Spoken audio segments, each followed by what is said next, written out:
Would anyone have any comments about our agenda coming up? Mr. President? Yes. Commissioners, yes. I would like to request that the commission defer consent item number 11 and regular agenda item number 4 to a date certain of 14 April, which would be next week. Okay, so whoever makes the motion, if they could remember that, it would be much appreciated. Any other Director comment? Wong, just number 11 on the consent agenda, is that just a general deferral, or is there a date certain with that as well? Date certain for both, Commissioner May. For both. 14 Okay, April for both. Yes. Yeah, Oh, somebody was saying something? Mr. President, I just had a question about the timing on the three cooperative development agreements, which are pretty comprehensive, and just wondered why we couldn't have seen these a little earlier.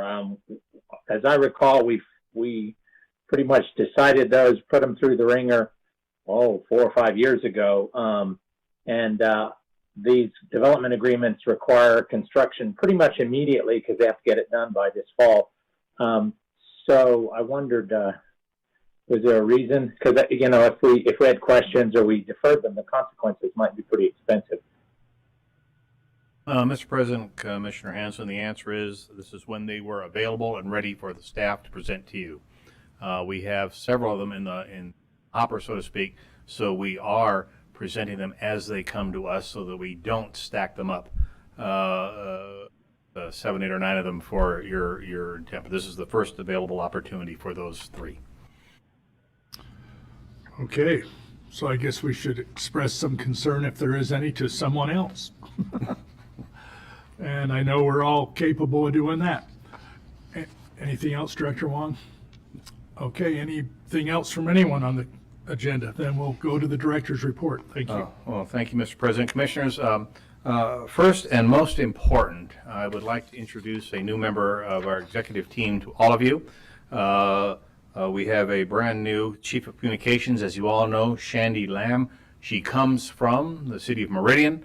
We're very excited about the great things she's bringing to the district, and I've asked her to come forward to just to say hi, so to speak. But Shandy? Thank you, Director. Mr. President, Commissioners, I'm very happy to be here. I just want to say thank you for the opportunity. I look forward to building upon a very strong foundation built by my predecessors and working with a fantastic team. So please don't hesitate to use my phone number or reach out to me for anything, but I'm just really thrilled to be here and get started. All right. Thank you. Thank you, Shandy. We're glad you're here. Okay, Mr. President, Commissioners, several things to share with you today. First off, I and the staff had a rather frank conversation this morning with CenturyLink regarding an issue of a work stoppage at 2 of our major projects by their subcontractors due to billing and payment issues.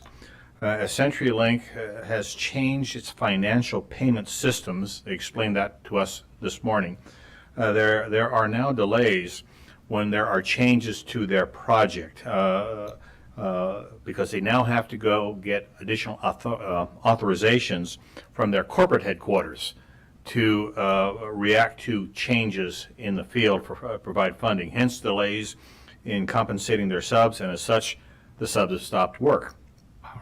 I have been assured that ACHD's 2 projects, both in Maple Grove and Locust, have been elevated to the director's level, and after our conversation this morning, it's being elevated to the vice president level over at CenturyLink.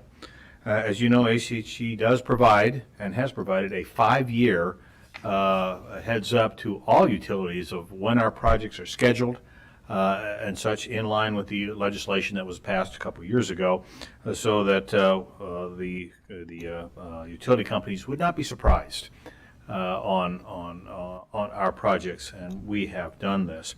I've also been assured that this will be solved shortly, so we will keep you posted as we move forward. I know we have the option of just moving forward and cutting their lines and such, but I prefer to take at this point, the gentlewoman's approach, and let's give them the opportunity to figure this out. And such. So great conversation this morning with that organization. I look forward to their successful completion of their assurances to the district. As an operations summary for the mini sweepers bike lane demo that we did from March 23 to 25, also known as the multi-hog and of course the sexy beast, I would like to share the following with all of you. The areas that we tested this vehicle were quite dirty and had built up a lot of leaves and sand over the years, this year's winter operations, so it provided a very realistic test that our tremendous maintenance team put forth. On average, as I shared with you earlier, the 2 cubic yard hopper was filled after about an hour of operation, which equated to about 1.3 miles, 1.3 to 1.5 miles of operation without having to stop and do something. As you all know, this also contains water and part of the sweeping perspective. The water ran out at about an hour's worth of operation. Again, somewhat to be expected based on the smaller size of the sweeper. Granted, the areas were tested, this machine had not been swept for some time, and we do expect that we could, after we dial in the specific parameters of the machine, expect to see better utility and more mileage as we pair this up with full site sweepers and maybe do a sort of a tangent running operation for those protected bike lanes and such. Overall, the operators liked the equipment since it aided not only in the barricaded bike lanes, but also it was very useful in tight radius and circumference and in roundabouts. Which some of our sweepers have some difficulty in getting all the areas out. The price quote from the vendor is $134,296.75. That's for the whole fleet, right? But this price does not include the ancillary equipment, such as a hopper dolly for our fleet maintenance and roll-off bins for dumping when we were operating in CUNA and such. So that being said, we are looking to set up another demo with a MadVac mini sweeper. I can't wait for that next unofficial call sign to come in.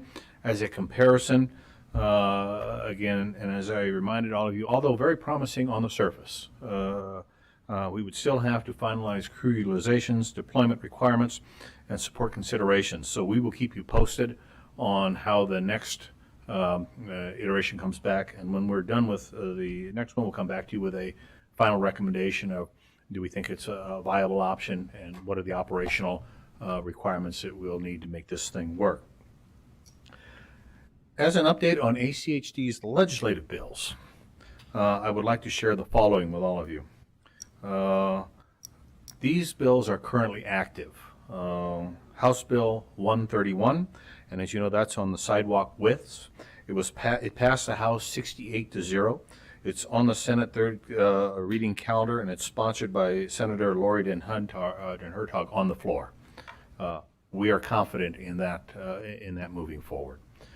Senate Bill 1101, it's on vacation rights of way. It passed the Senate 34-0. It's on the House third reading calendar. It's sponsored by Representative Steve Harris on the floor. Senate Bill 1107 Alpha, or as amended, on highway districts and urban renewal districts. It was amended on the Senate floor and passed 35-0 yesterday, and next it'll be hearing in the House committee, hopefully in this week. The non-active bills for ACHD, House Bill 130, and this was the bill on railroad crossings right-of-way that you wanted us to move forward on. It's in the House Transportation Committee and will not have a hearing at our request, because as you recall, when the Commission put this bill on the table for the legislators, the railroad leadership reached out to ACHD for meaningful discussions on how to make this work without going to the legislature. We are encouraged about this, and we'll see how this works out. Kind of amazing. House Bill 148, that's the DUI license suspension. It passed the House 68 to 1, but was held in the Senate Judiciary and Rules Committee. As you recall, this is the Commission's bill to address the issue of a former employee that was found innocent of a DUI, but his license was still withheld, and he lost his CDL, and as such, his ability to work at ACHD. This interesting, and these are my terms, not the legislators, although you are innocent but still guilty, perspective, Idaho statute remains on the books because it has been held. Again, maybe next year we'll take a foreshot at this going forward. Senate Bill 1099, that's enhancing the penalty for running red lights. It is in the Senate Transportation Committee and will not be given a hearing. Senate Bill 1100, definition of highways. It passed the Senate 34-0. It's held in House Transportation Committee, and the chairman will not give it a hearing due to ITD concerns on Eagle. Senate Bill 1106, that's the local transportation essential facilities exempt from the LUPA requirements. It was defeated in the Senate Local Government and Transportation Committees, as you all know. And the RS, which amended definition of impact fees, is not introduced. And of note, Representative Palmer has introduced a bill to increase the registration fees for electric vehicles from the current $140 to $300, or as an alternative, require electric vehicle owners to pay 2.5 cents per mile and annually report their mileage to ITD. We'll see where that goes. As a reminder, Commissioners, your joint session with Ada County starts tomorrow at 12:30. Now, attending in person as we have it today is Commissioners Goldthorpe, McKinney, and Pickering. Attending via WebEx are Commissioners May and Hanson. The agenda items that were selected and posted by Ada County are the Citizens Advisory Committee, the legislative process, the American Rescue Fund opportunities, and the salt shed, and the budget. I have let the staff at Ada County just let them know that the topic of the salt shed is in executive session, and I don't know how much discussion there will be, but it's in executive session. They were very happy for the update. As a heads up, Boise has asked for a joint session on May 20th, which is a Thursday at 1:30. It's on your calendar, and it'll be at City Hall. Such. And finally, we have sent you a summary of the open meeting laws that the General Counsel will now walk you through. General.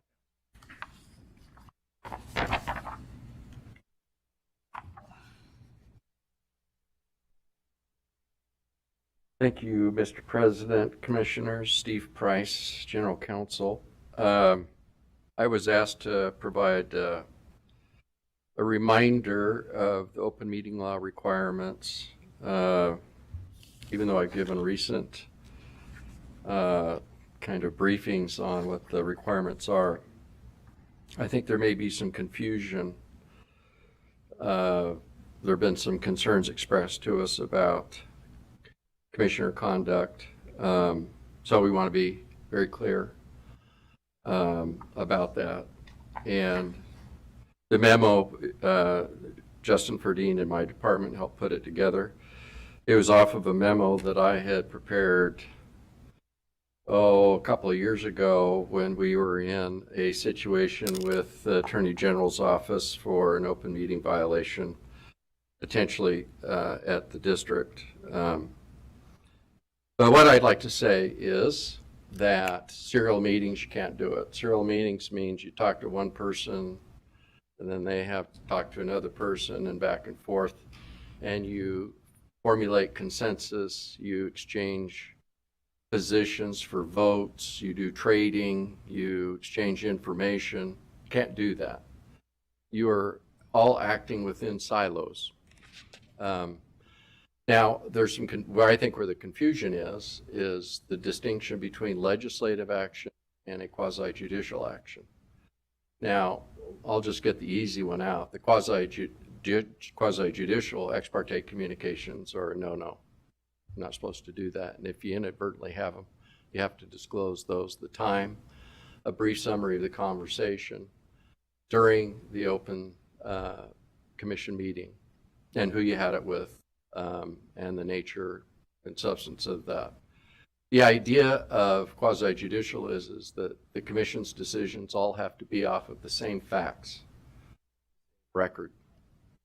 And when you take something outside that, then it's influenced your silo in your decision making that the other four didn't get the benefit of.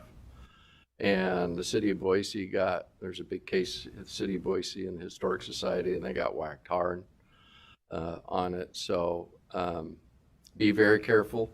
You're going to have people talk to you when there is a quasi-judicial. Remember, those are involving property. You're going to have developers call you. You'll have adjacent landowners call you, and they'll want to talk about it. And so be very careful about that. They happen. We get it.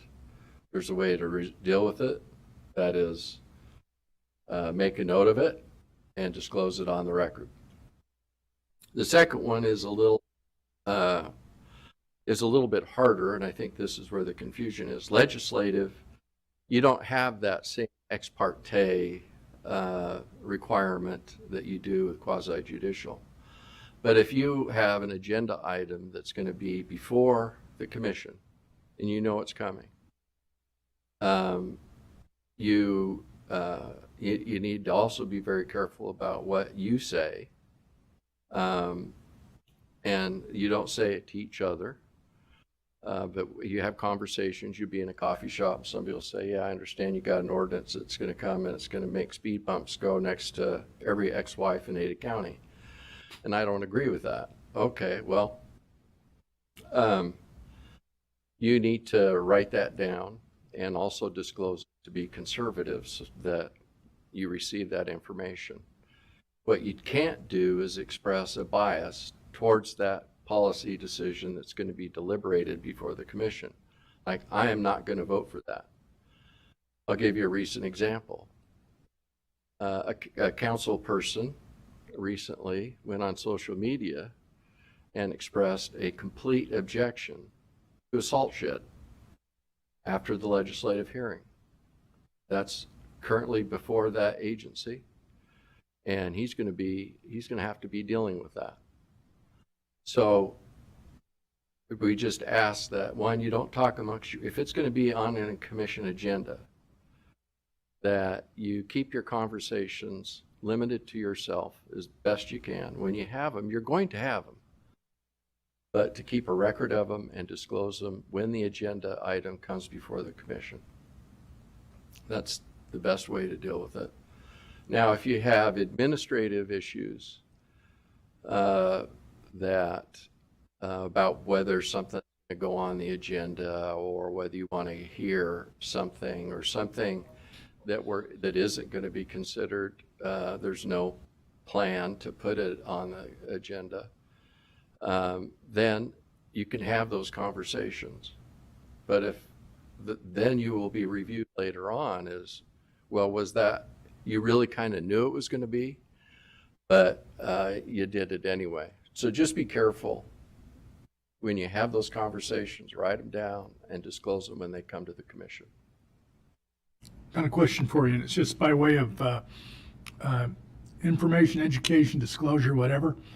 With the current issue that we're dealing with in policy with regards to memorials, and the fact that I've received some emails that were not made out to the rest of the commission, but have gone ahead and forwarded them to everyone else, and then had a telephone conversation with one of the parties, because it is legislative and because that was shared with everyone is the only possible aspect of that I would need to disclose later publicly, possibly, be the telephone conversation. Well, that's a unique one, and that I was trying to get to that. That is when it came to the commission, there was no attempt to change the policy. There may have been a waiver to the policy, but that's different. And so in that situation, Mr. President, you most certainly had the authority to do that. If it does go on the commission agenda, and I don't know that. Right. The reading we got was we're sticking our guns to it. But if it does, then that rule kicks in. Okay, so then you would need to write down, but out of caution, I would simply, if it ever does come back to the commission, that you can give that history of communications that you had on that topic. I kind of try to be careful about that, yes. It's all about transparency. We just want, we want all of the commissioners to have the same information and understand the dynamics of communications outside the record. Okay, Mr. President? yes. Steve, I have a question for you. What happens if folks are emailing you on your personal email? I mean, you kind of talked about like in conversation and things like that. Do I need to be forwarding that to the group through my ACHD email? Like, can you walk me through that piece? Sure.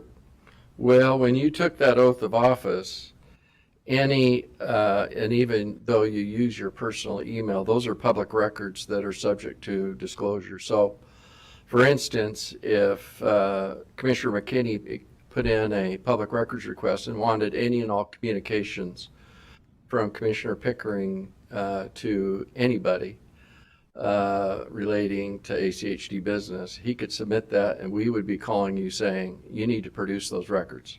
So first and foremost, those are public records.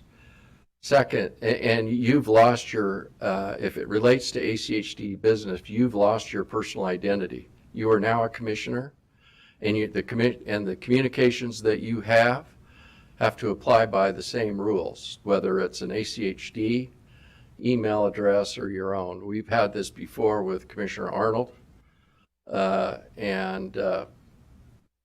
but we finally got that right. But yes, they are public records, and you still have to make those disclosures. Sounds fun, huh? But the Attorney General is really clear on that. Mr. President, Yes. Steve, just a couple of questions on this topic, and let me bring it from a couple of directions. We mentioned the memorial sign issue that we discussed in our commission meeting recently. I have had a number of conversations with a variety of people, just citizens out there who've asked about it. They haven't provided specific input, but they've asked about it, and I've discussed it with them. And I've looked at that and thought to myself, this is a legislative issue. It has been my understanding that there really isn't a restriction on discussing legislative issues with the general public in any manner, as far as I'm aware. So I have not hesitated to talk about it or to even express my opinion on the issue, similar to the opinion I expressed in our public meeting a couple of weeks ago. Respond to that if Sure. you can. No, Is there and anything wrong with the way I've approached it? No, you're absolutely correct. The only distinction is that if the item is going to be before in a legislative capacity where you're going to be making a decision, you're going to have to be deliberating on the legislative act, like changing the policy. That meeting we had was really, it was an odd one because it was an existing policy. There was no issue, there was no request to change the policy. So you're most certainly, yeah, you're gonna get in those coffee shops, you're gonna have those on existing ordinances, you're gonna have those communications. Once you see it, or you have reason to believe it's gonna come on to as an agenda item or vote, then, and it's gonna be deliberated, then the open meeting law requires that you disclose those discussions. So I would need to disclose every discussion with every member of the public who, If it's going to be Said on the anything. agenda, yes. okay. And likewise, your comment about expressing a bias, likewise, I would no longer be free to express my opinion on it, but simply to listen to what people say Well, and leave it that's at what- that? Is that what we're talking about? Well, no, and that's also interesting because that's never been really practiced very well. You would hope that as you sit as a body, that before you actually formulate an opinion, that you take the time to listen to your constituents, hear all of the facts, and then make your decision. A preliminary bias in advance of that really is inconsistent with that concept. Commissioners do it all the time. I'm not saying that you can't, but if you're going to deliberate about it and it's going to be on the agenda, and you want to do it from the dais and express a bias, you most certainly can.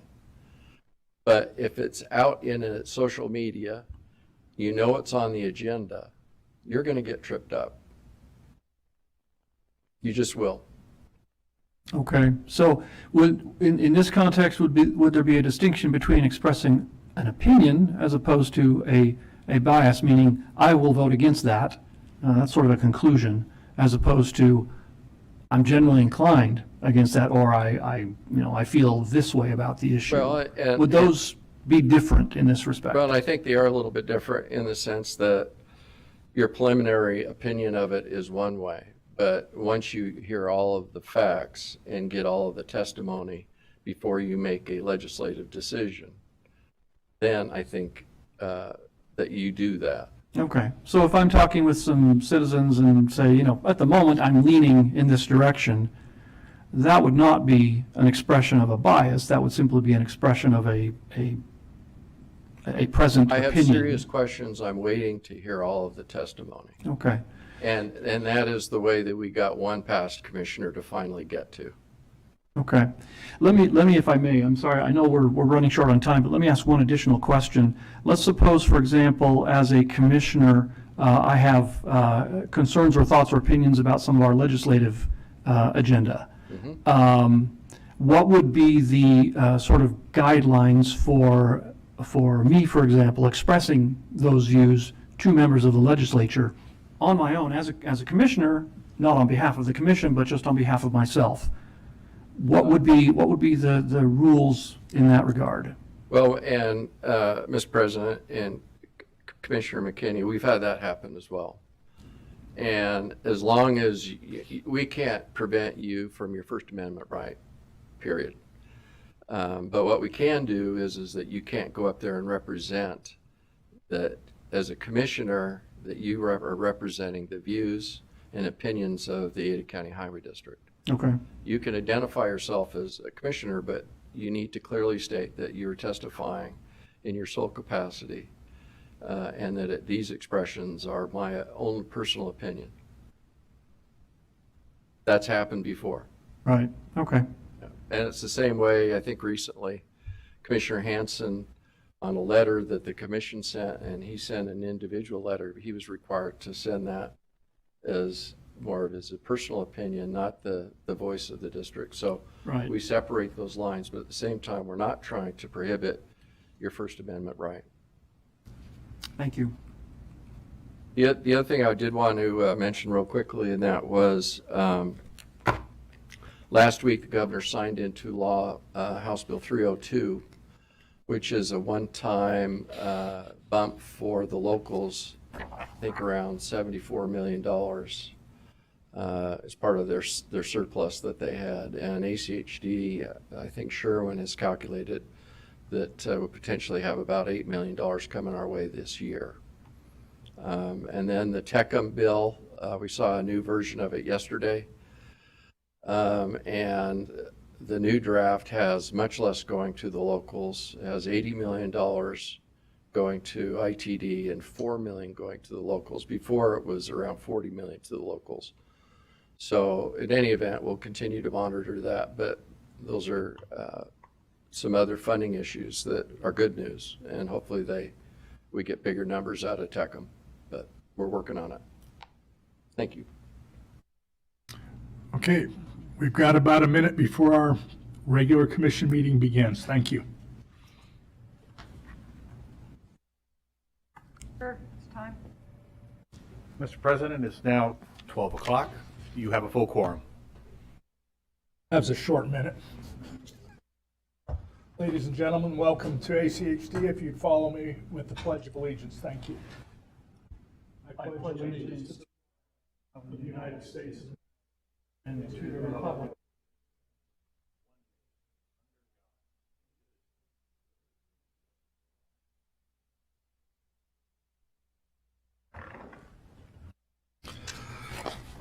Commissioners, welcome. As we begin this meeting, I would appreciate a motion to approve the agenda.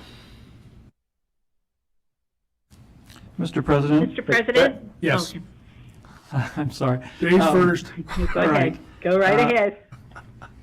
I move that we,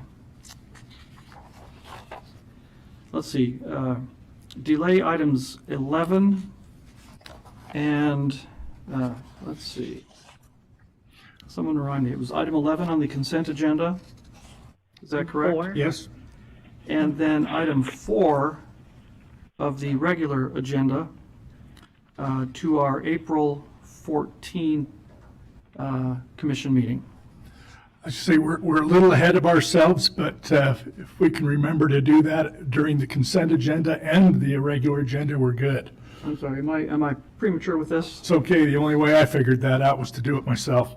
We just want to make sure that, obviously, the consent is part of the consent motion. You can defer that to next week, but when you get to the regular agenda, you'll need to open that up and then defer it. Yes, Okay. all right. No biggie. We've all done it at least once or twice. So we have a motion to approve the agenda. Is there a second? Second? Thank you. All in favor? Aye. Aye. Aye. Any opposed? Motion passes. We'll go on to the consent agenda then. Items on the consent agenda are considered to be routine and will be enacted by one motion, and there will be no separate discussion on these items unless a commissioner or citizen so requests, in which case the item will be removed from the consent agenda and placed on the regular agenda. And all consent agenda items are commission action items unless noted. Do we have a motion to approve the consent agenda? Okay, Mr. President, I'll try this again. I move that we postpone item 11 of the consent agenda to April 14th and otherwise approve the consent agenda as amended. Is there a second? Second? All in favor, aye? Aye. Aye. Any opposed? Aye. Thank you very much. Perfect. Now we'll go on to the regular agenda. And the first item on the regular agenda is a presentation from Valley Regional Transit regarding amendments to the State Street TIP and letters of support for our approval. And Stephen Hunt will give that presentation.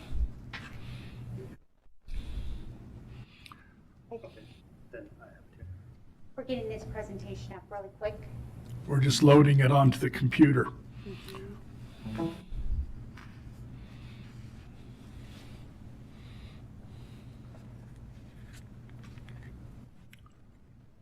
I need to do it give me your, I'm going to share from my computer.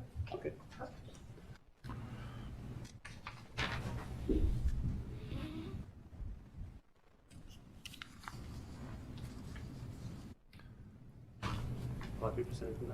Yes, Steve, we actually set up a special podium for you. Well, thank you. Be the only one in the presentations folder?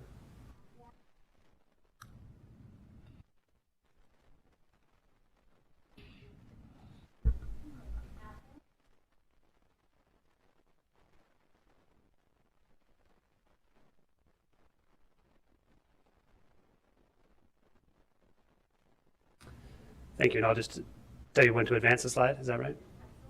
Perfect. Thank you. Glad to be here to present. My name's Stephen Hunt, and I'm the, what am I? I'm the Development Director at Valley Regional Transit. And I'm here with Bree Brush, who's Transportation Advisor for the Mayor of the City of Boise, and also Kelly Badesham is joining us online and is available for any questions. I hope to be able to be a more frequent presenter here at this forum, and where we'll be able to talk about projects of shared interests. So at this point, we could advance the slide. Oh, I'd also like to mention that at one point in the presentation, we'll have Bree come up and present on the City of Boise priorities in a minute. But today's presentation will touch on several of the projects where VRT and ACHD have shared interests. And the presentation will touch on the background or the history of the State Street, our coordination efforts, as well as the TIP amendment that is currently out for comment and will be up for consideration at the next Compass board meeting. And we also will be asking for letters of support for earmark requests for both the appropriation and authorization spending that we're expecting. Next slide. And next slide. So State Street has long been a collaborative corridor, and in 2011 the region adopted a vision for State Street as a multimodal corridor with a heavy transit emphasis. Particularly, that was documented in the State Street Transit and Traffic Operations Plan. And since that time, State Street partners have made steady progress on that vision. ACHD has rebuilt intersections up and down State Street. VRT and ACHD implemented transit signal priority on the corridor. VRT and local funding partners have increased service levels on the weekends and frequency during the day and in the evening.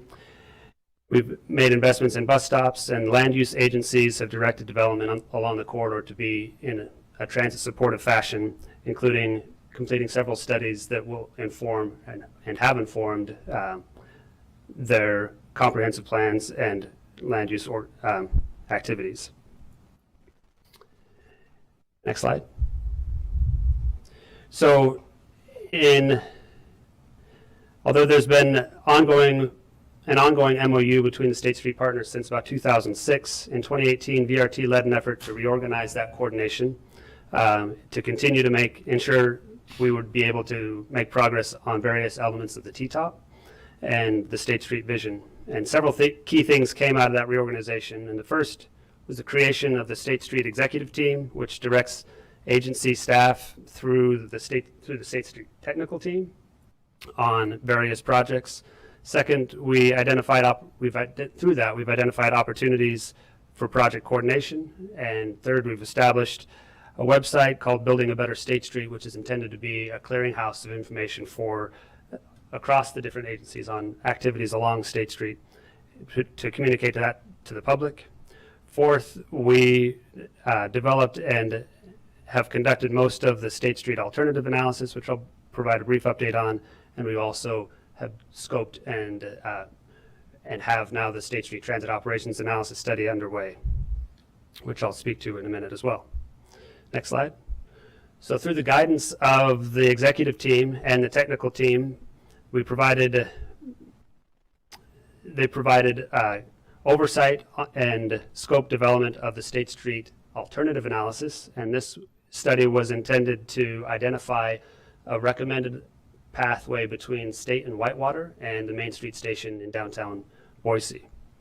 We've had other presentations on this topic in the past, but this is just one example of the coordination efforts that have gone on most recently, and that is in the final stages right now and will result again in a preferred alignment between State and Whitewater and Main Street Station. Next slide. The other key study that came out of the reorganized coordination efforts is the State Street Transit Operational Analysis.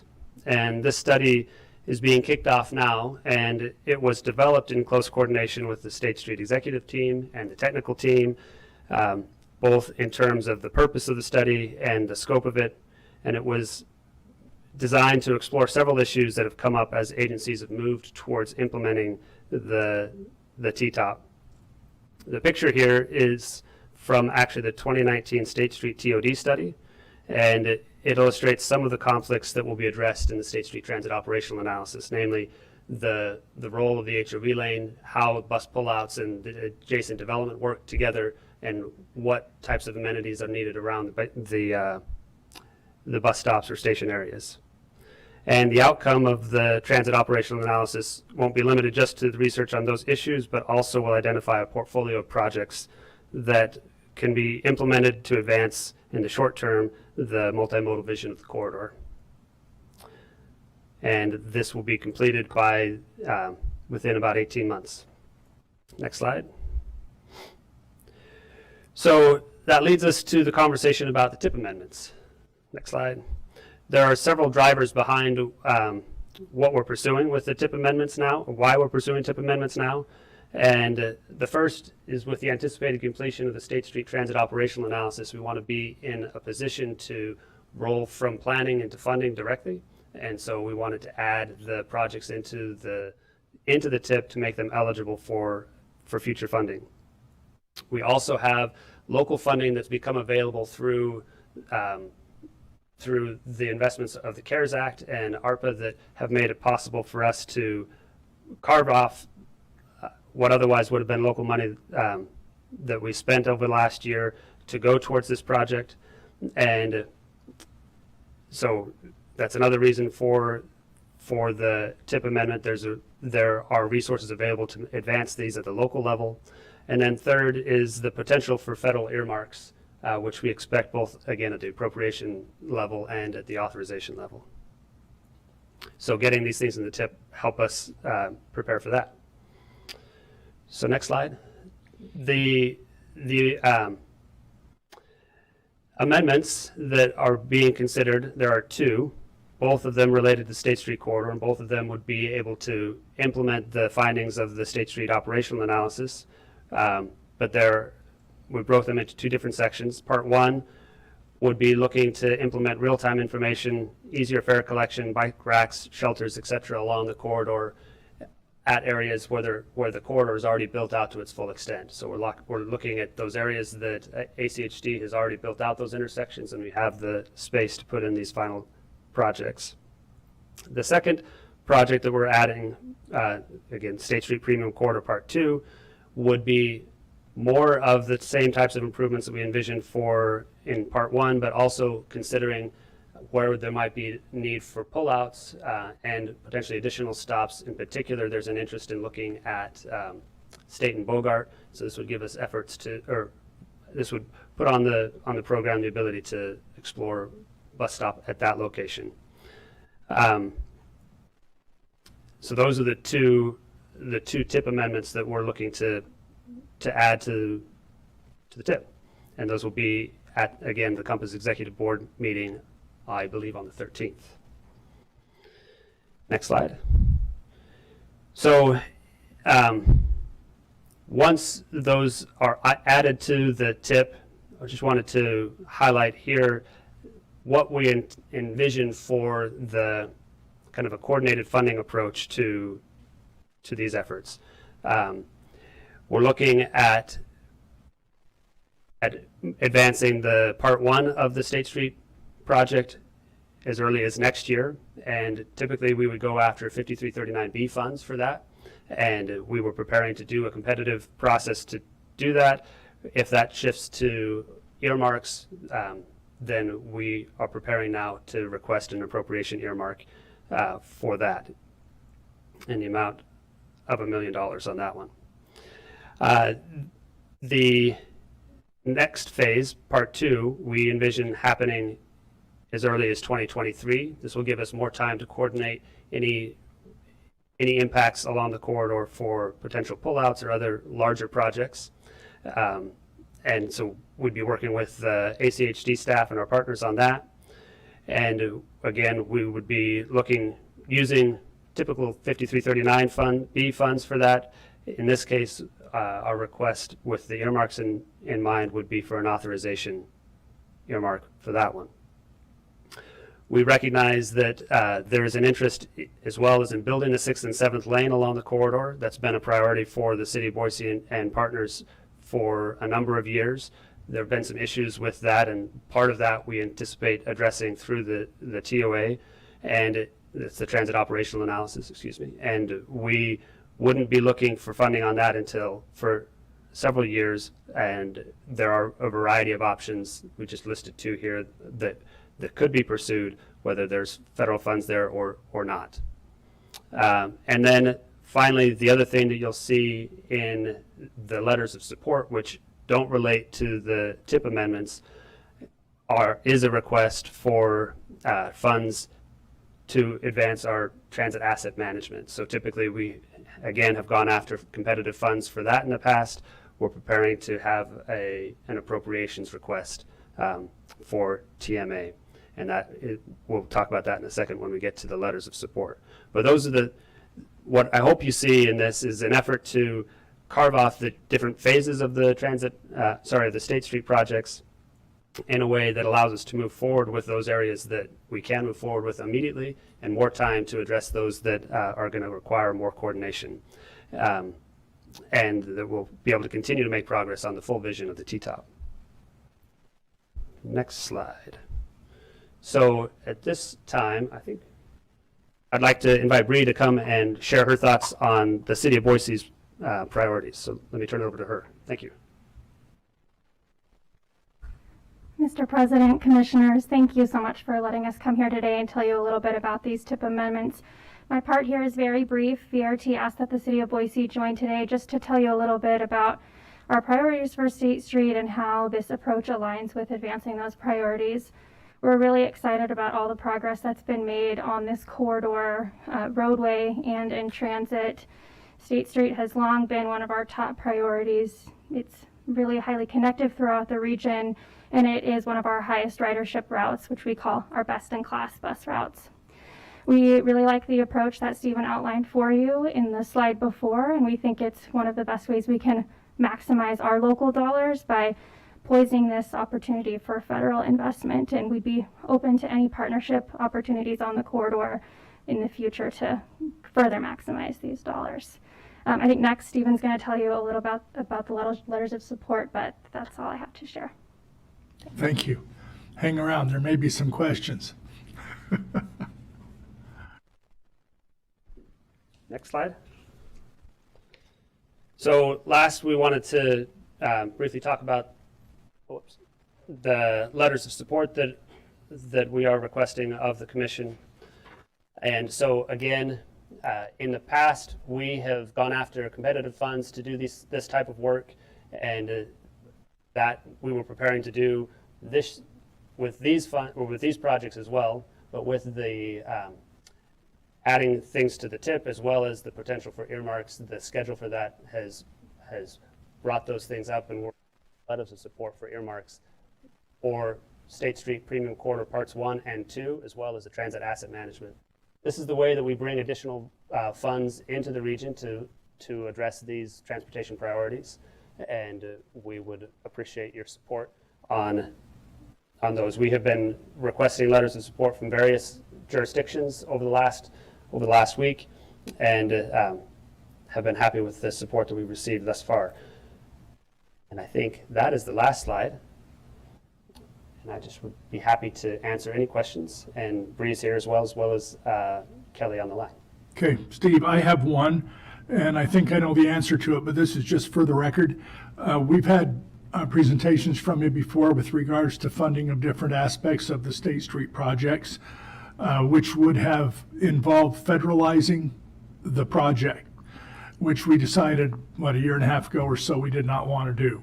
Right. Will these kinds of letters of support obligate us to anything in the future that might be considered for federalizing the project?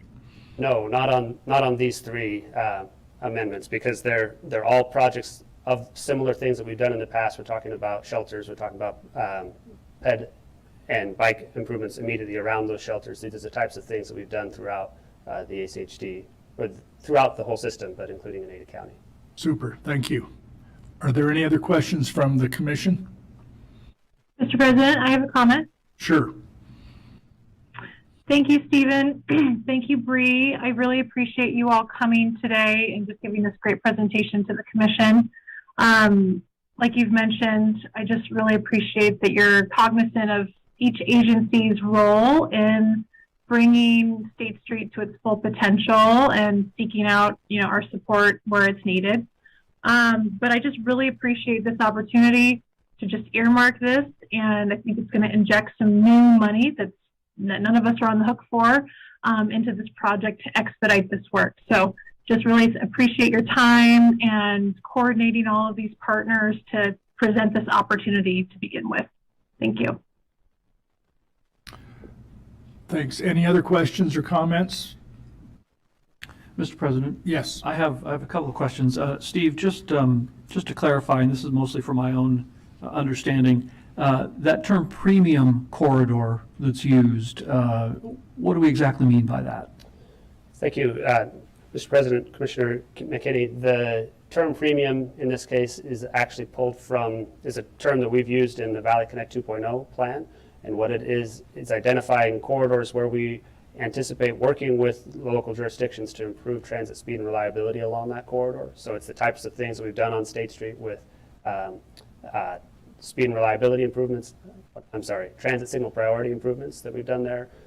It also would imply higher levels of passenger amenities, so just a bit larger of a presence so that it's easier to see where the transit serves that corridor and provides more amenities for the passengers along it.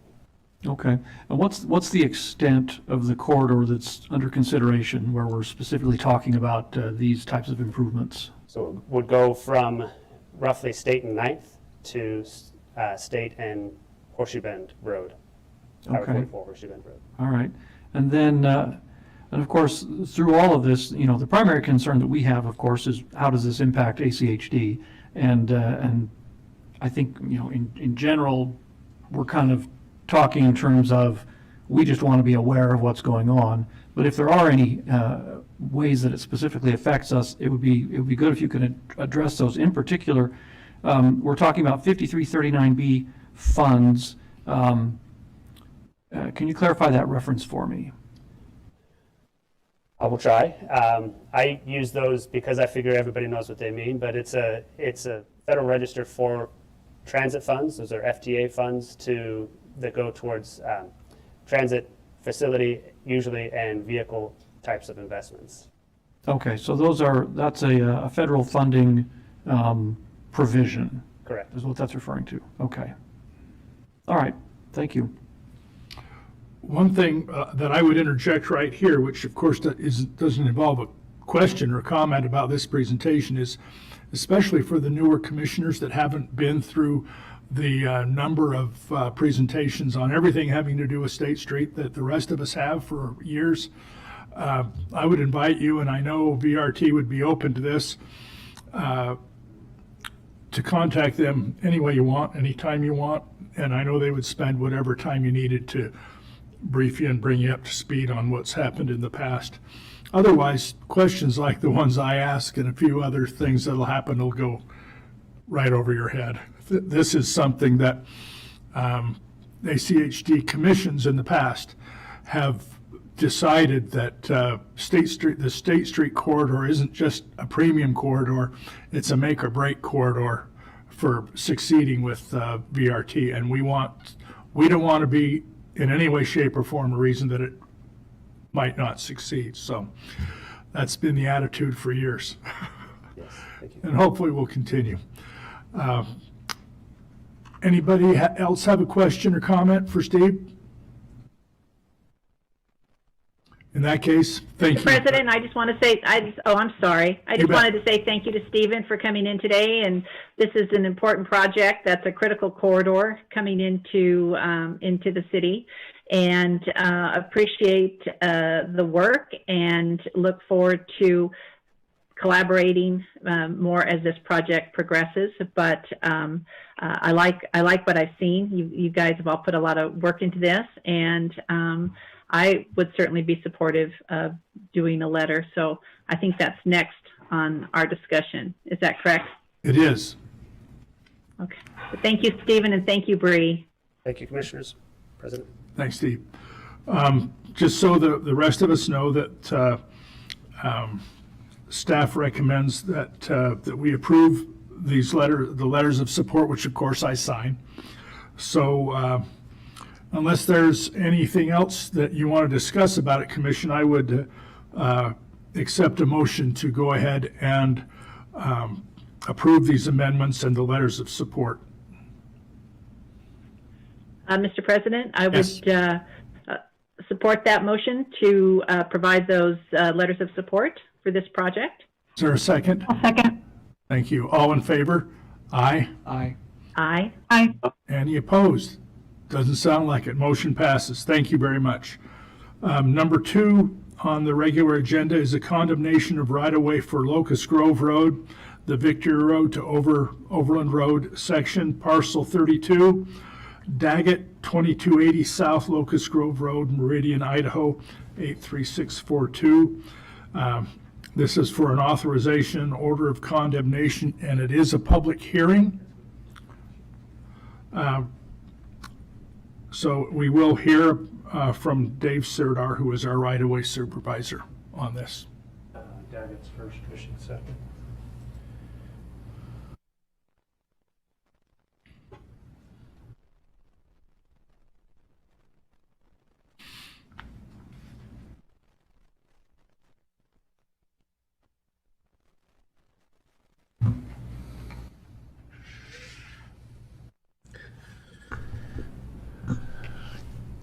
President Goldthorpe, Commissioners, for the record, David Sirdar, right-of-way supervisor for ACHD. This is a public hearing and decision briefing for a condemnation on the Locust Grove Road Victory to Overland project. This is parcel 32A and B. The property owner on this is Daggett. This project is part of the 5-year work plan, and construction is set to begin in fiscal year 22. This is a vicinity slide of the application. As you can see, Locust Grove is right here. Excuse me. Sorry, hit that. The red is the required right-of-way, and the yellow is the temporary construction easement. As you can see, it is relatively close to the house here. The size of the property before the acquisition is 1.87 acres, and the acquisition is approximately 3,150 square feet. The total value of the acquisition is $76,830. During the discussions, the property owners stated they were not interested in selling. And in the first discussions, they said this multiple times. ACHD has sent a 10-day letter, and there has been no response from the property owner since. And that letter was sent via email and also through regular mail.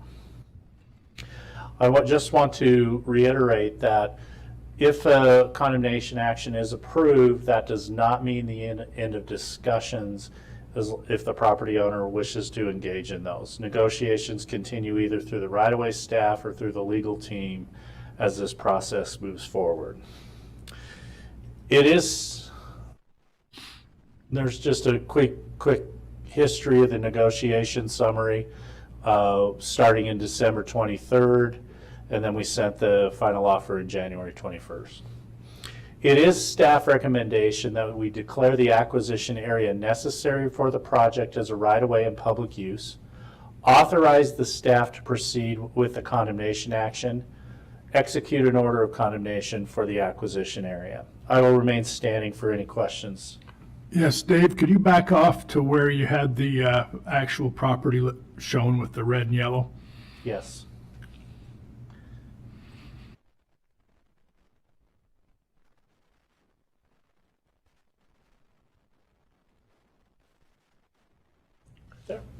First question is whether we build for 5 or whether we reserve for 5 and build for 3 lanes on this. Is this property still going to be needed in either case?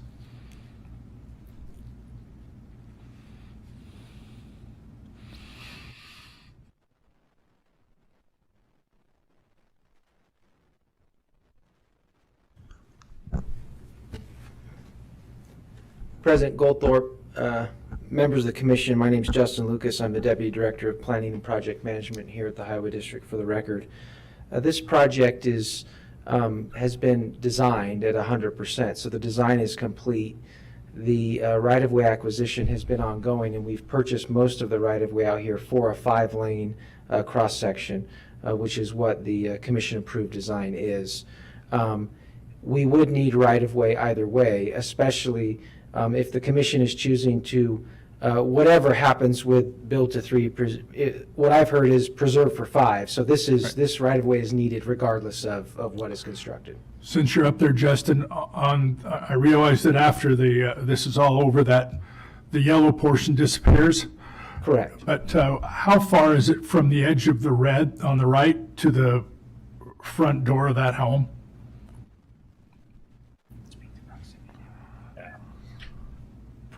President Goldthorpe, commissioners, it's approximately 19 feet from the edge to there, which is why when we do these appraisals, they did see proximity damage in this. So that's why the value is what it is. Has the property to the south of that red already been obtained?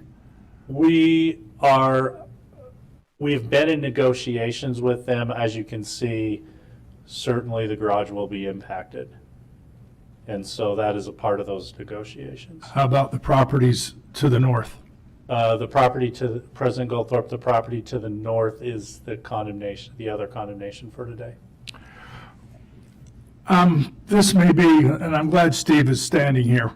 I'm putting myself in the position of these folks who live there and thinking, okay, we're expanding to 5 lanes, and if I trip on the way out of my door in the morning, I'm going to get killed by a car. I mean, I don't mean that literally. 20 feet's 20 feet, but we're doing some pretty healthy damage to the attractiveness of these properties. Let's put it that way. And what I'm hearing is that $70-some-odd thousand that we're offering him is supposed to compensate for all of that. Yes. Mr. President, for the record, Steve Price, General Counsel, that is done through really an objective criteria through the MAI appraisal.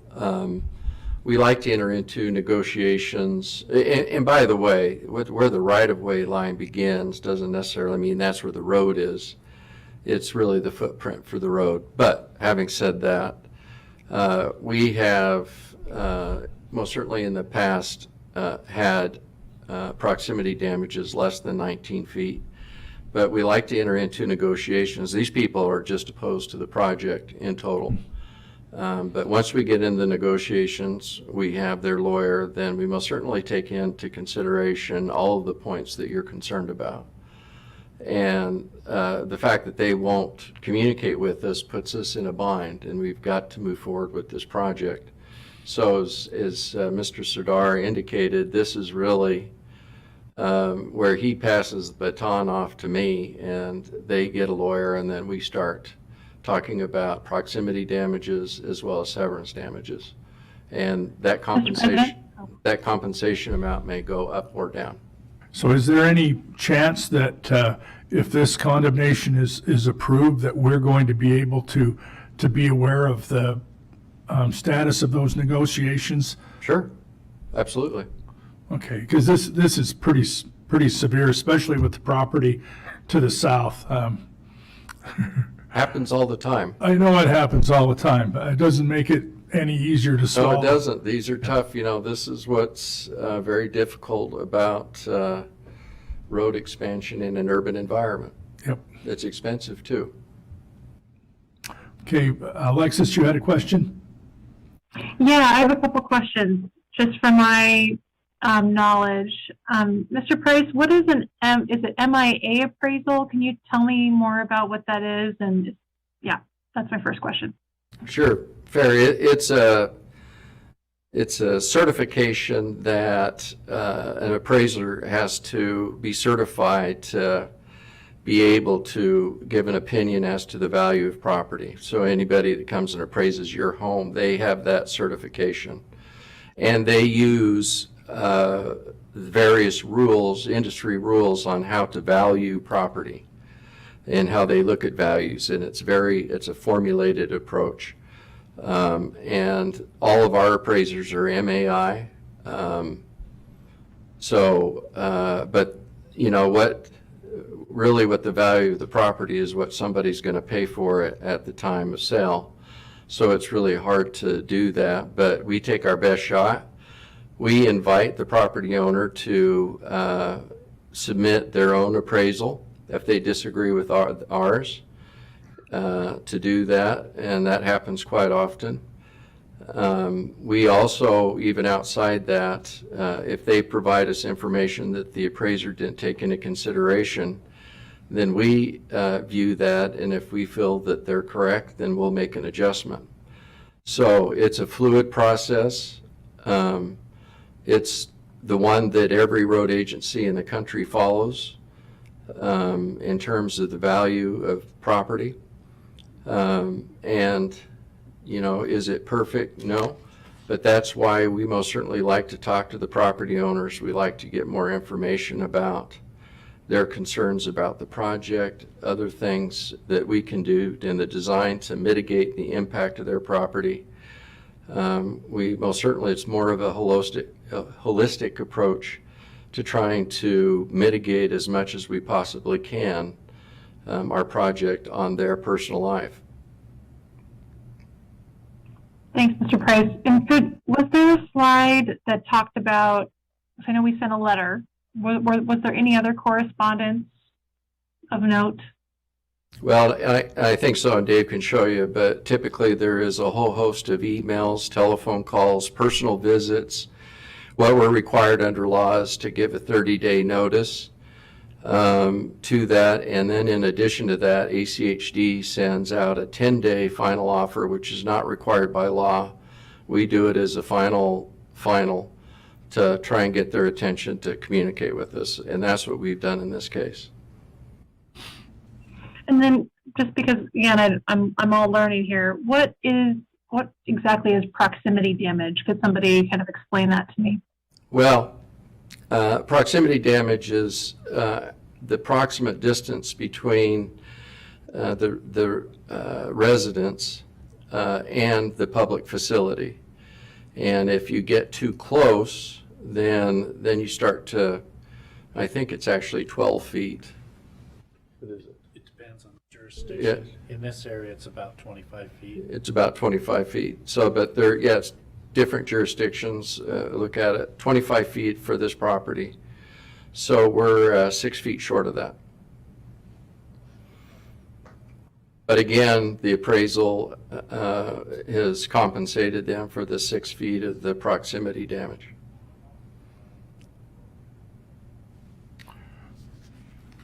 Mr. President? Yes.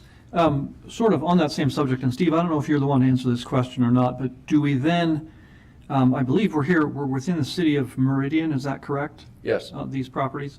Do the properties, because of this condemnation, do they become non-conforming with respect to setback requirements? And what happens in that regard? Is there a waiver? Is there a variance? What happens in that regard? Well, that's an ongoing legal issue, even at the legislature. But in Meridian, they grandfather any property that has lost property as a result of eminent domain. And there's even a statutory provision that basically says that you'll remain legally non-conforming to the current zoning as a result of any threat of eminent domain, any purchase from eminent domain, or the act of eminent domain. So an official hearing and request for waiver or variance isn't required in that case. The property owner simply has what they have, and it's legal by operation of statute. The quick way to say it's they're grandfathered. Okay. Now, we will certainly have cases where that grandfathering issue isn't as clear, and we have to pay severance damages for anything that we turn into a non-conforming use or property. Okay. Okay. And I can give you an example if you would like. I'm sure there are many examples. I have no doubt. There are a whole host of them, and we've been trying to work with our partnering agencies. Ada County's been very good at it. Most of the other cities recognize the grandfathering. The city of Boise doesn't. And those severance damage claims, by the way, are in the multiples of hundreds of thousands. And we've been trying to get the city of Boise to help us with that to save taxpayer dollars. Because at the end of the day, the property is, as long as they're grandfathered, then they're not really in any non-conforming, no code enforcement's going to go out and get them. And we just soon use those other hundreds of thousands of dollars on other projects, but that's something that we can talk about in the future. Is there anyone else from the commission that has a question or comment? Jim or Mary? This is particularly difficult, Mr. President, because it just won't communicate with us. Right. Jim? Mr. President, I just have a question, a context question, perhaps Justin can answer with regard to the development in this area.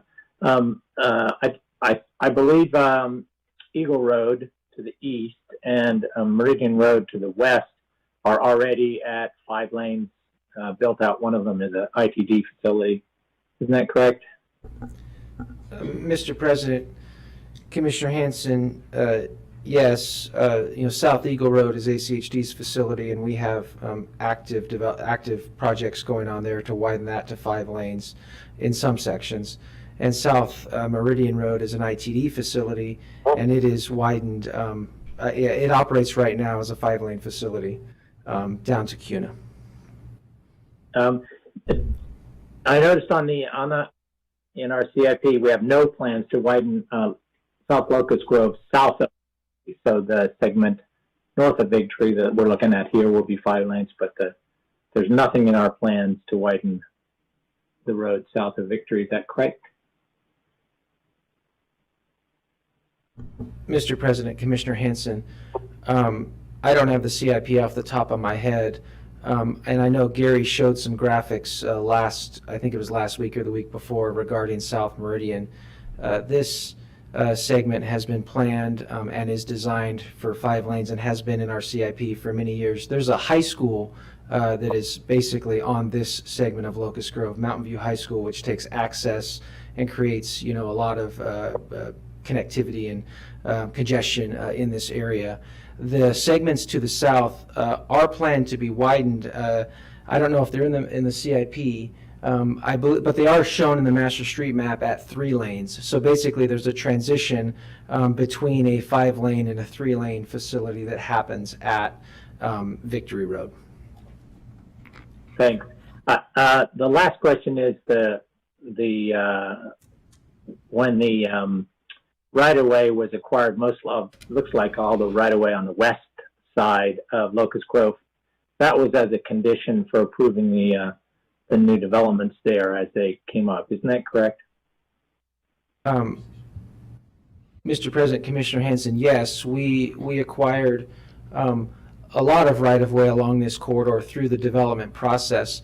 The parcels in question that you can see here on the screen along the east side of the roadway, some of them are still in Ada County and have not annexed into the city of Meridian. If they were to annex and develop, we would get this land through that development process. And many of them, due to their size, are likely to redevelop, to be honest. The highest and best use along this corridor in the long term is not the single-family houses at this level of density as shown. That would not be consistent with the Meridian Comprehensive Plan. Mr. President, Justin, I just want to confirm, we didn't go through a condemnation process in order to acquire that right-of-way from those developments as they developed, correct? We just made that as a condition that they turn that property over to the ACHD. Mr. President, Commissioner Hanson, yes, through the development process, typically it's a willing seller or a condition that we require. Mr. President, Yes.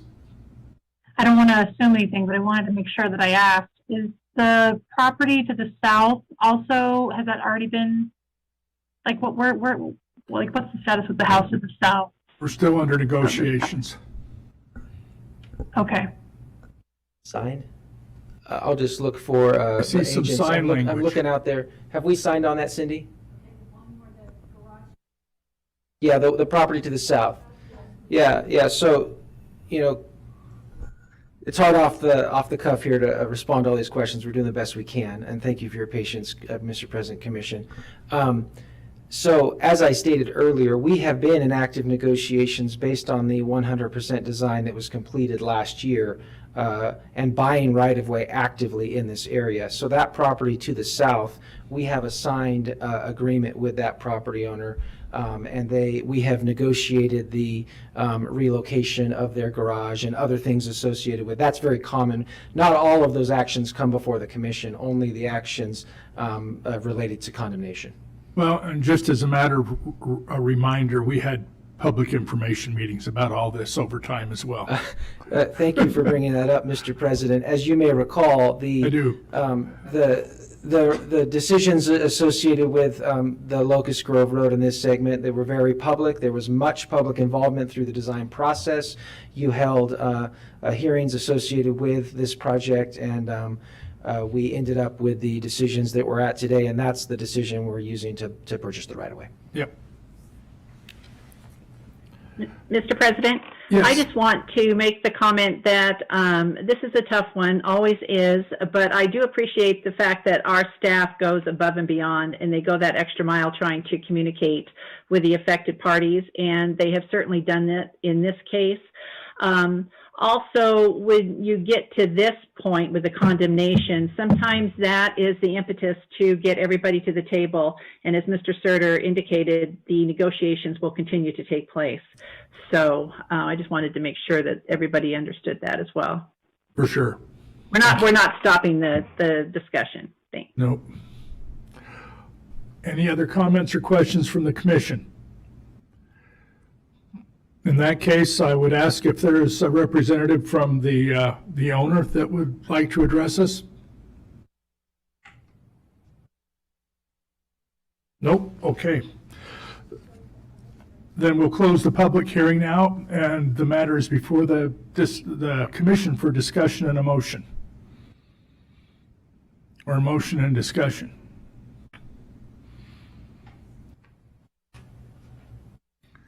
Mr. President, Yes. I guess I'll go ahead, just as a matter of comment. It is unfortunate when we have to go to condemnation, but this looks like a situation where it's needed. And so I move that we approve the authorization and order of condemnation for right-of-way for Locust Grove Road, Victory Road to Overland, Parcel 32, the Daggett parcel at 2280 South Locust Grove Road in Meridian. Thank you. Is there a second? Second? All in favor? Aye. Aye. Aye. Aye. Any opposed? No. Name. Then the motion carries. We have item number 3 is next door, condemnation of right-of-way for Locust Grove Victory Road to Overland Road, parcel 38.A-B, the Cushing property, 2230 South Locust Grove, Meridian, Idaho 83642.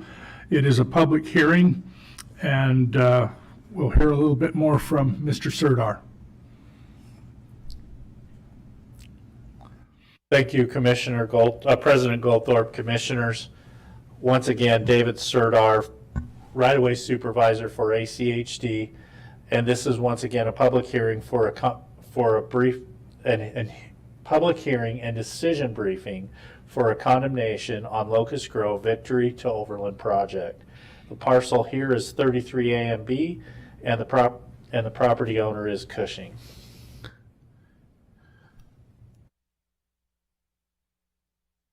This project is part of the 5-year work plan, and its construction is set to begin in fiscal year 22.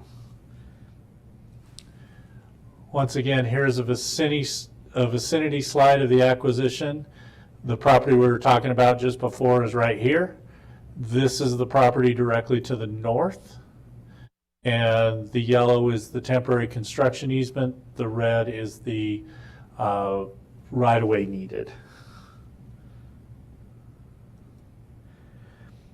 The size of the property before the acquisition is 1.62 acres, and the acquisition is approximately 3,057 square feet.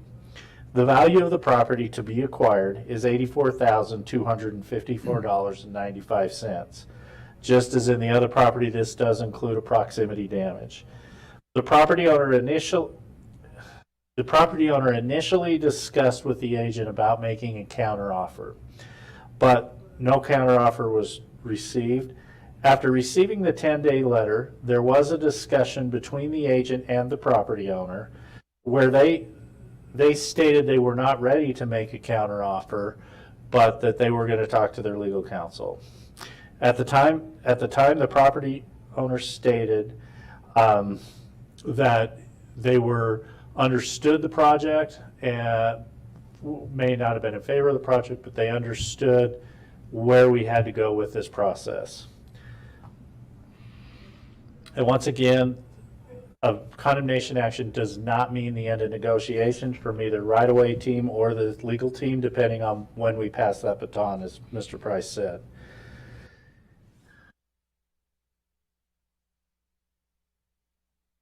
Those are some of our dates.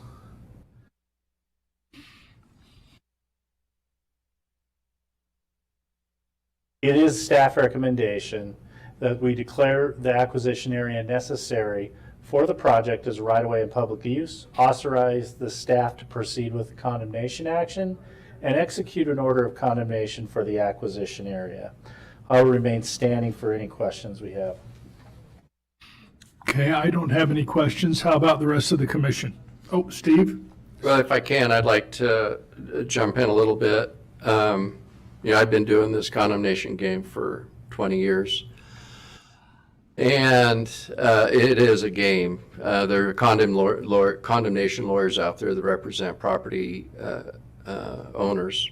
One is Don Koppel, and there's no doubt in my mind that Don Koppel represents these people because he tells them not to provide counteroffers and really not to communicate. It also, in that 18 years, we've only had one condemnation case go to trial. And as you know, it went all the way to the Supreme Court, and we won.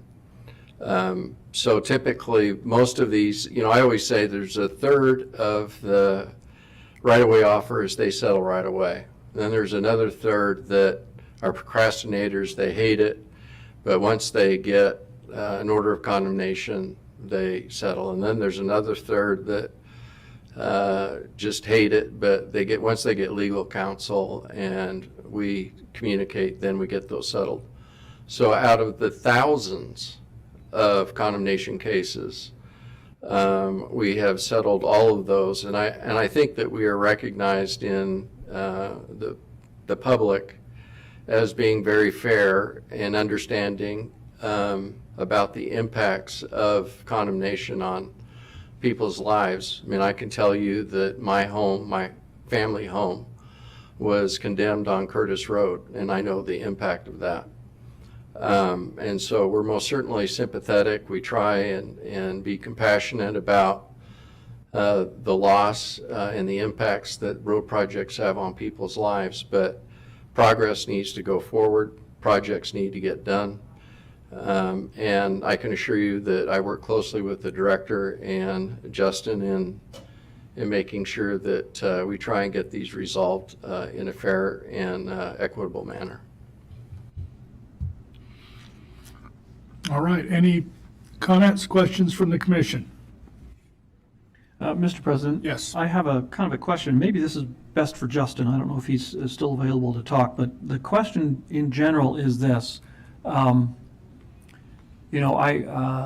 As I mentioned, condemnation is always a tough thing to do, and truth is I look at these properties and I think, gee, it's not very nice to lose half of your front yard or most of it, but I understand the need for it, and I recognize that. And so my question is this: throughout the county, we have many places where we have these major roads, our 1 mile grid of roads, and they're still 2-lane out in rural parts of the county, and you have homes along these roads, and of course, we can look at most of these or a lot of these and say, okay, it's clear that in the future this is likely to be widened to become a wider road. Is there anything that ACHD does or can do in places like that related to the setback of property if someone decides to build a house along, say, I don't know, McDermott Road or something, way out in what is now a rural area, and suppose they're not within any city limits, does ACHD approve distances from the center line of the road for construction? Do we have any say in that, or is that simply the county that makes those decisions? Mr. President, Commissioner McKinney, so the municipalities, the counties, and the cities, they establish the setback requirements for housing, commercial development, whatever that may be. And over the years, they have increased those setback requirements, especially the county on larger lots for new homes and things like that. So that is controlled by the counties and the cities.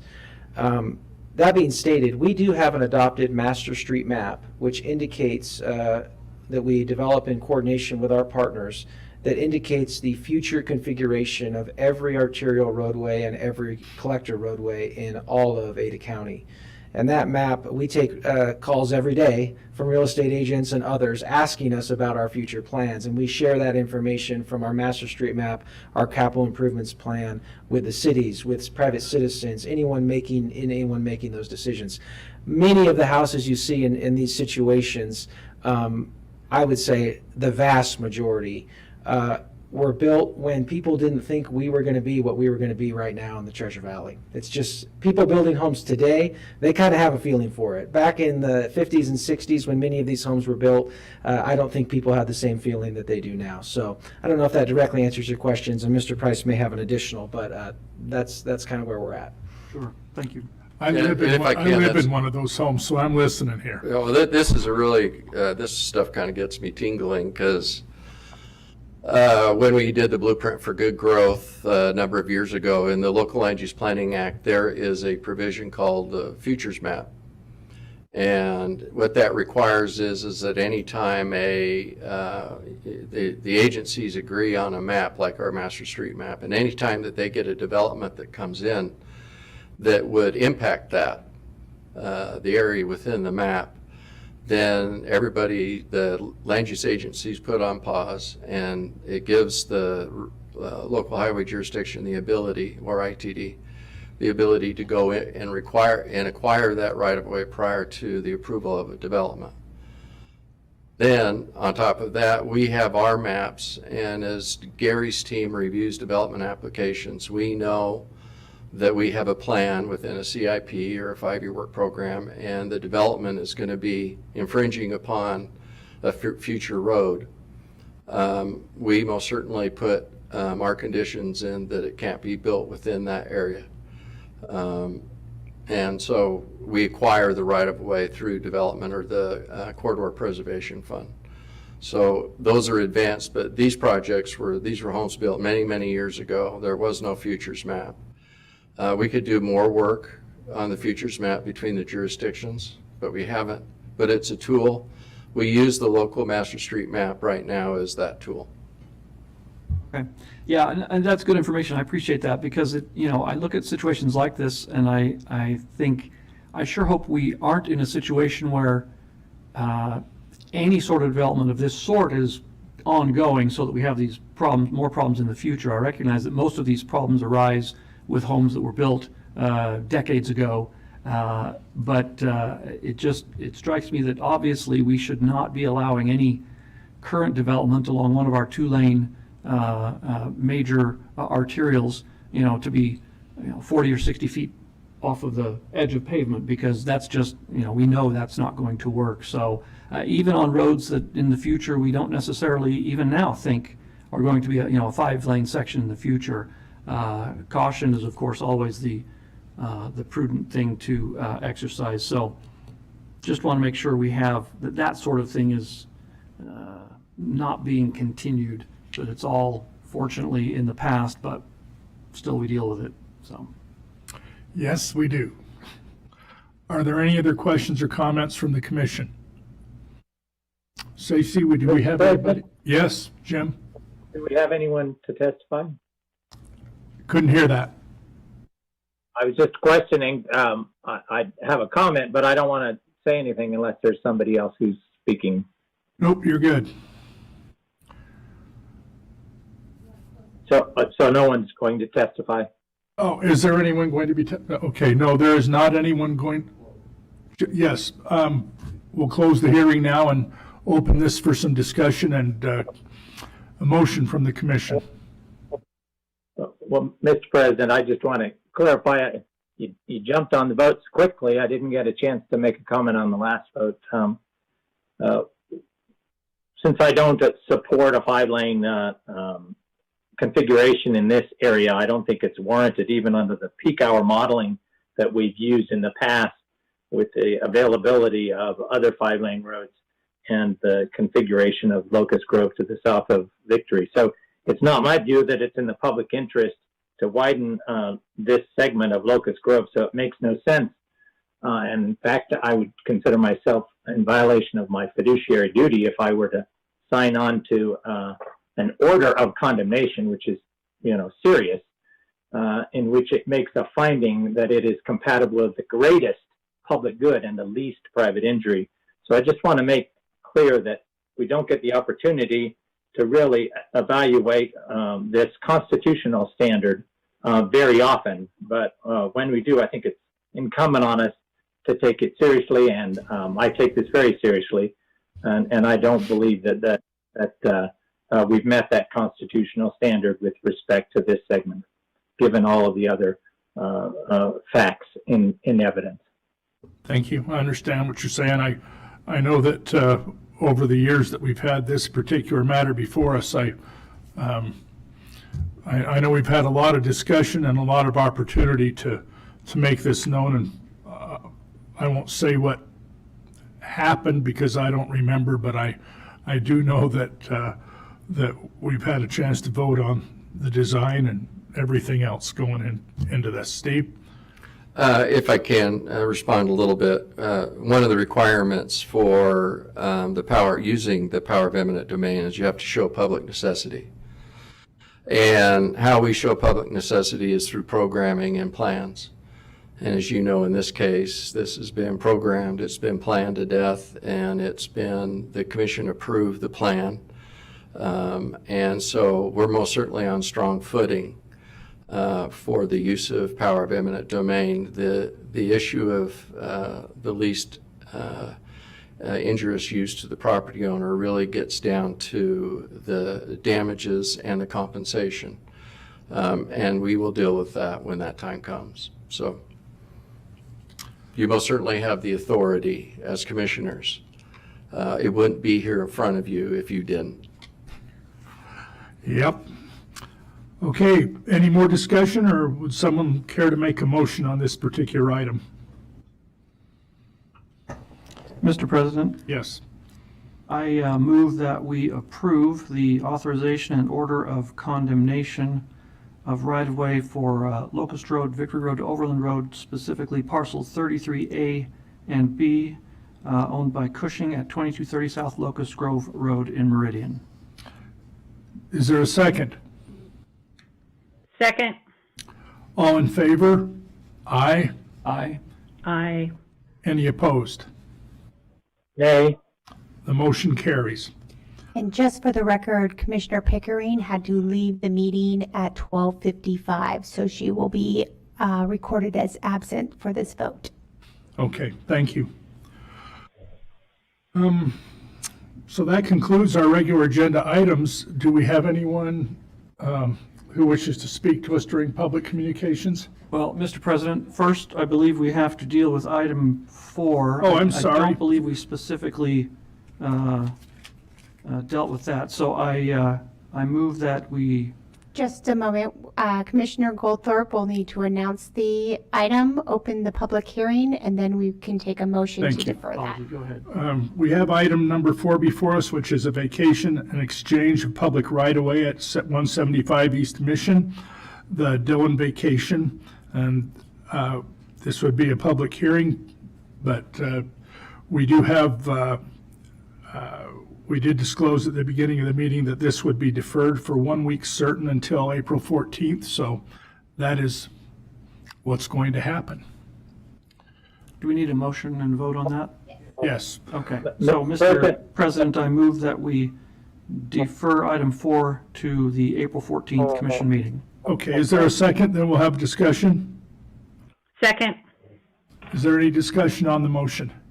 Jim? Mr. President, yeah, I just have a question. When the director sent his memo to us yesterday saying he would like to have this deferred to 1 week, I believe at that time the applicants had not been notified of that request. I just want to clarify that they have been notified of this request. Yes, they have. To move it 1 week. Okay.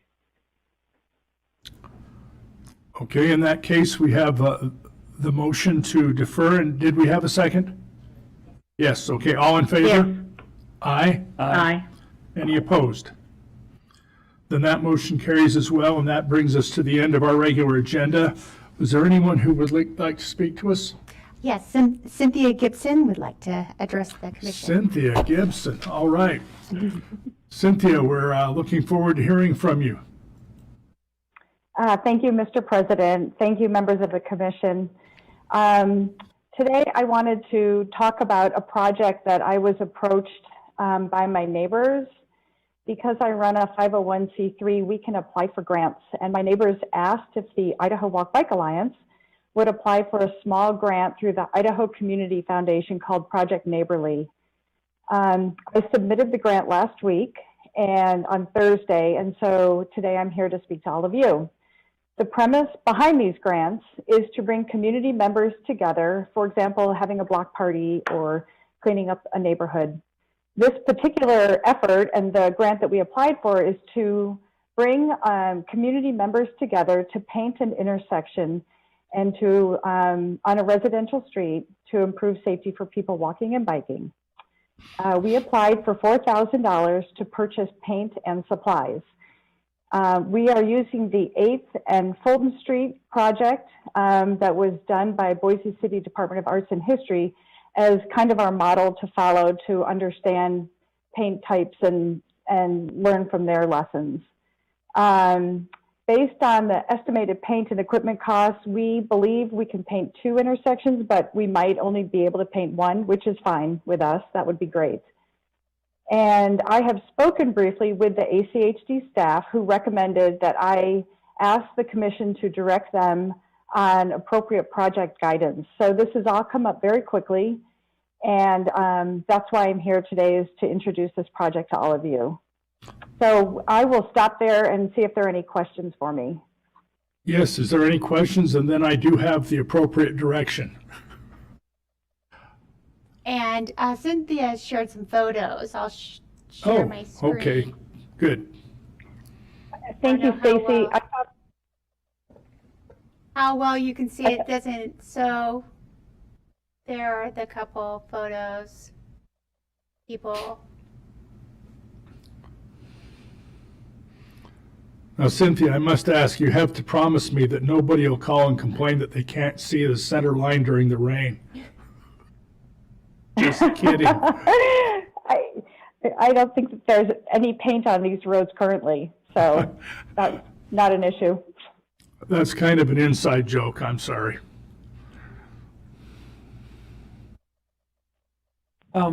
Yes. Yeah, Mr. President, let me ask a question. Is there any concern, and does ACHD staff look at situations like this from, as you mentioned, striping, from a safety standpoint? Is there any potential interference of a road painting situation with the visibility of striping and so on? Is that do we have a standard? Would the applicant have to we'll have, submit an application to have it reviewed to say? The answer is yes, and we're going to have a race from Gary or Bruce to see who got to answer that question. Okay. And here we have it. Mr. President, Commissioners, thank you. Again, this is the first time hearing of this formally. Through due diligence, if the commission wants to direct staff to assess this, we're more than happy to, and we'll take all those into consideration.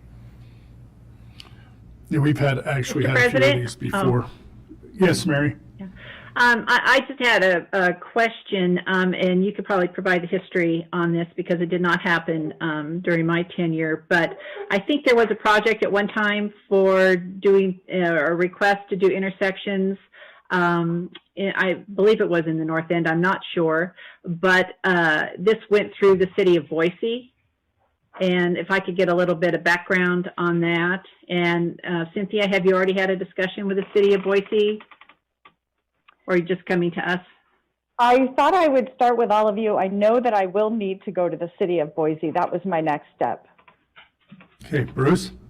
Mr. President, Commissioner May, there was a project several years again,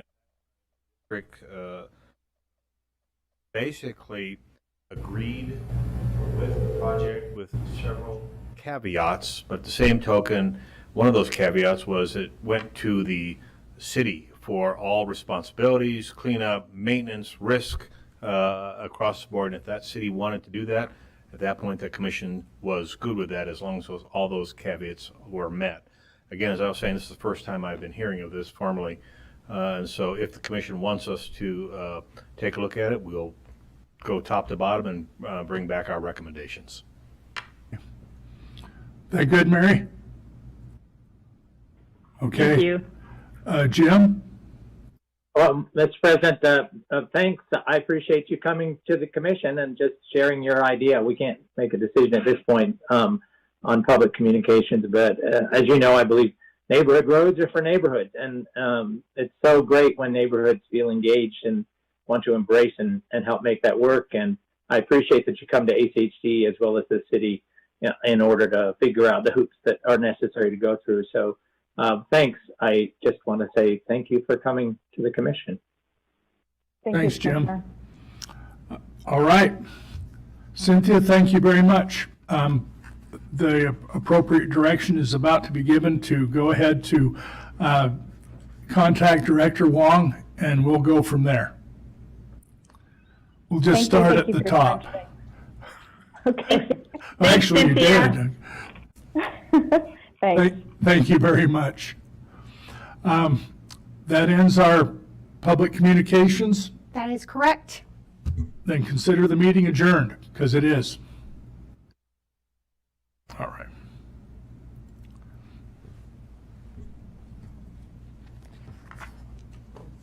So our first work session, Yes.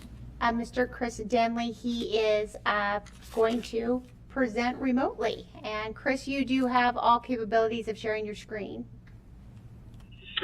Excellent. Let's make sure in the world of Zoom everybody can hear me. Yes. Good? Okay, great. Well, thank you, Commission, and thank you, Director Wong, for the invitation. Chris, I'm sorry. We are going to take a little break for about 5 minutes. Okay. Right, Chris. Sorry. Okay, sounds good. No problem.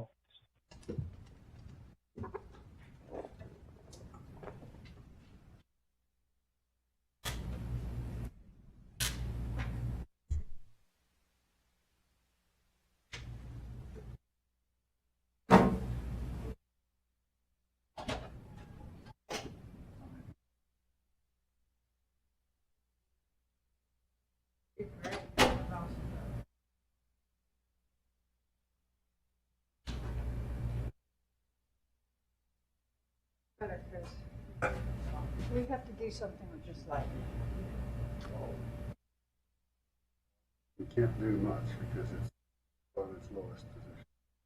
Oh, no, when I will explain it.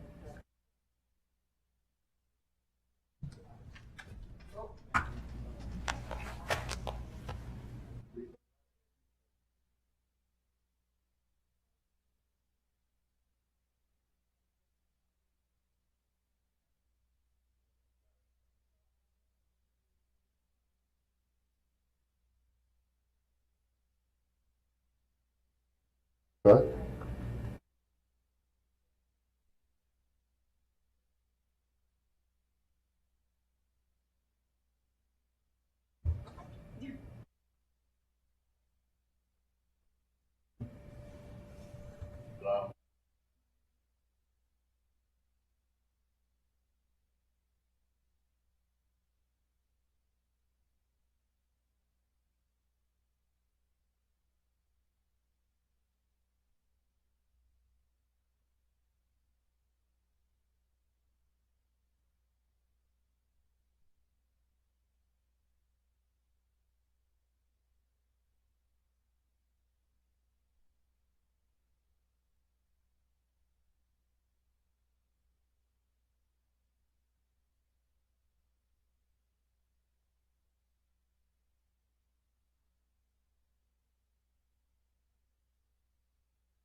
Well, Chris, if you're there, we'll go ahead and you can take it away. Sure. All right, everybody ready to go? Yes, thank you. Excellent. Okay, I've been in your seat and know that the need for a break once in a while is absolutely essential. So I get it. Thank you, Commission, to have me speak today. I appreciate it, and certainly to Director Wong for the invitation to present on this subject. This discussion is motivated in a few different things. One, it's informed by my background, and also in terms of just the desire I know that exists for this county, between the cities and ACHD, to try to obviously optimize and maximize our investments in public infrastructure as much as possible in a safe and efficient way. For those of you who don't know me, I'm currently on the pedestrian advisory group for ACHD.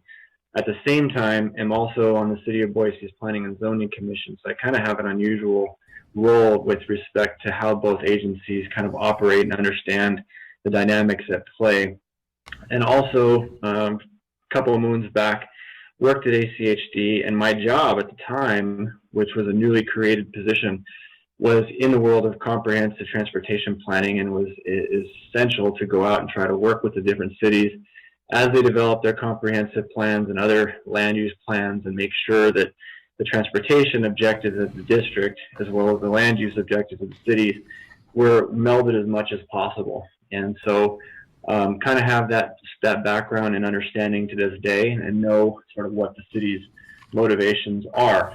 And so before I begin, real quickly, when we had our pedestrian advisory group meeting a couple months ago, we discussed the idea of the things that the cities can do to ultimately affect speed on their roadways. And so you as a district are certainly asked often the things that you can do as a district for design and operations, but also the cities have a role as well.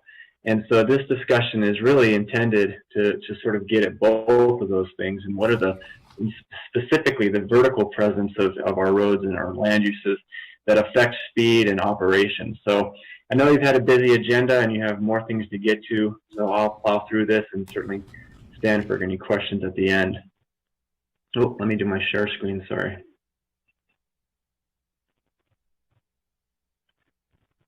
Okay, are you all seeing the screen? Make sure of that. Okay, great. So your objective, as well as the cities to an extent, are certainly some of the following. You're certainly asked to make sure that our speed management is appropriate, safety, and all of those things. But also, we have a common objective, which is to certainly optimize our land uses as well as our public investment. And transportation has a major role in that, as you know.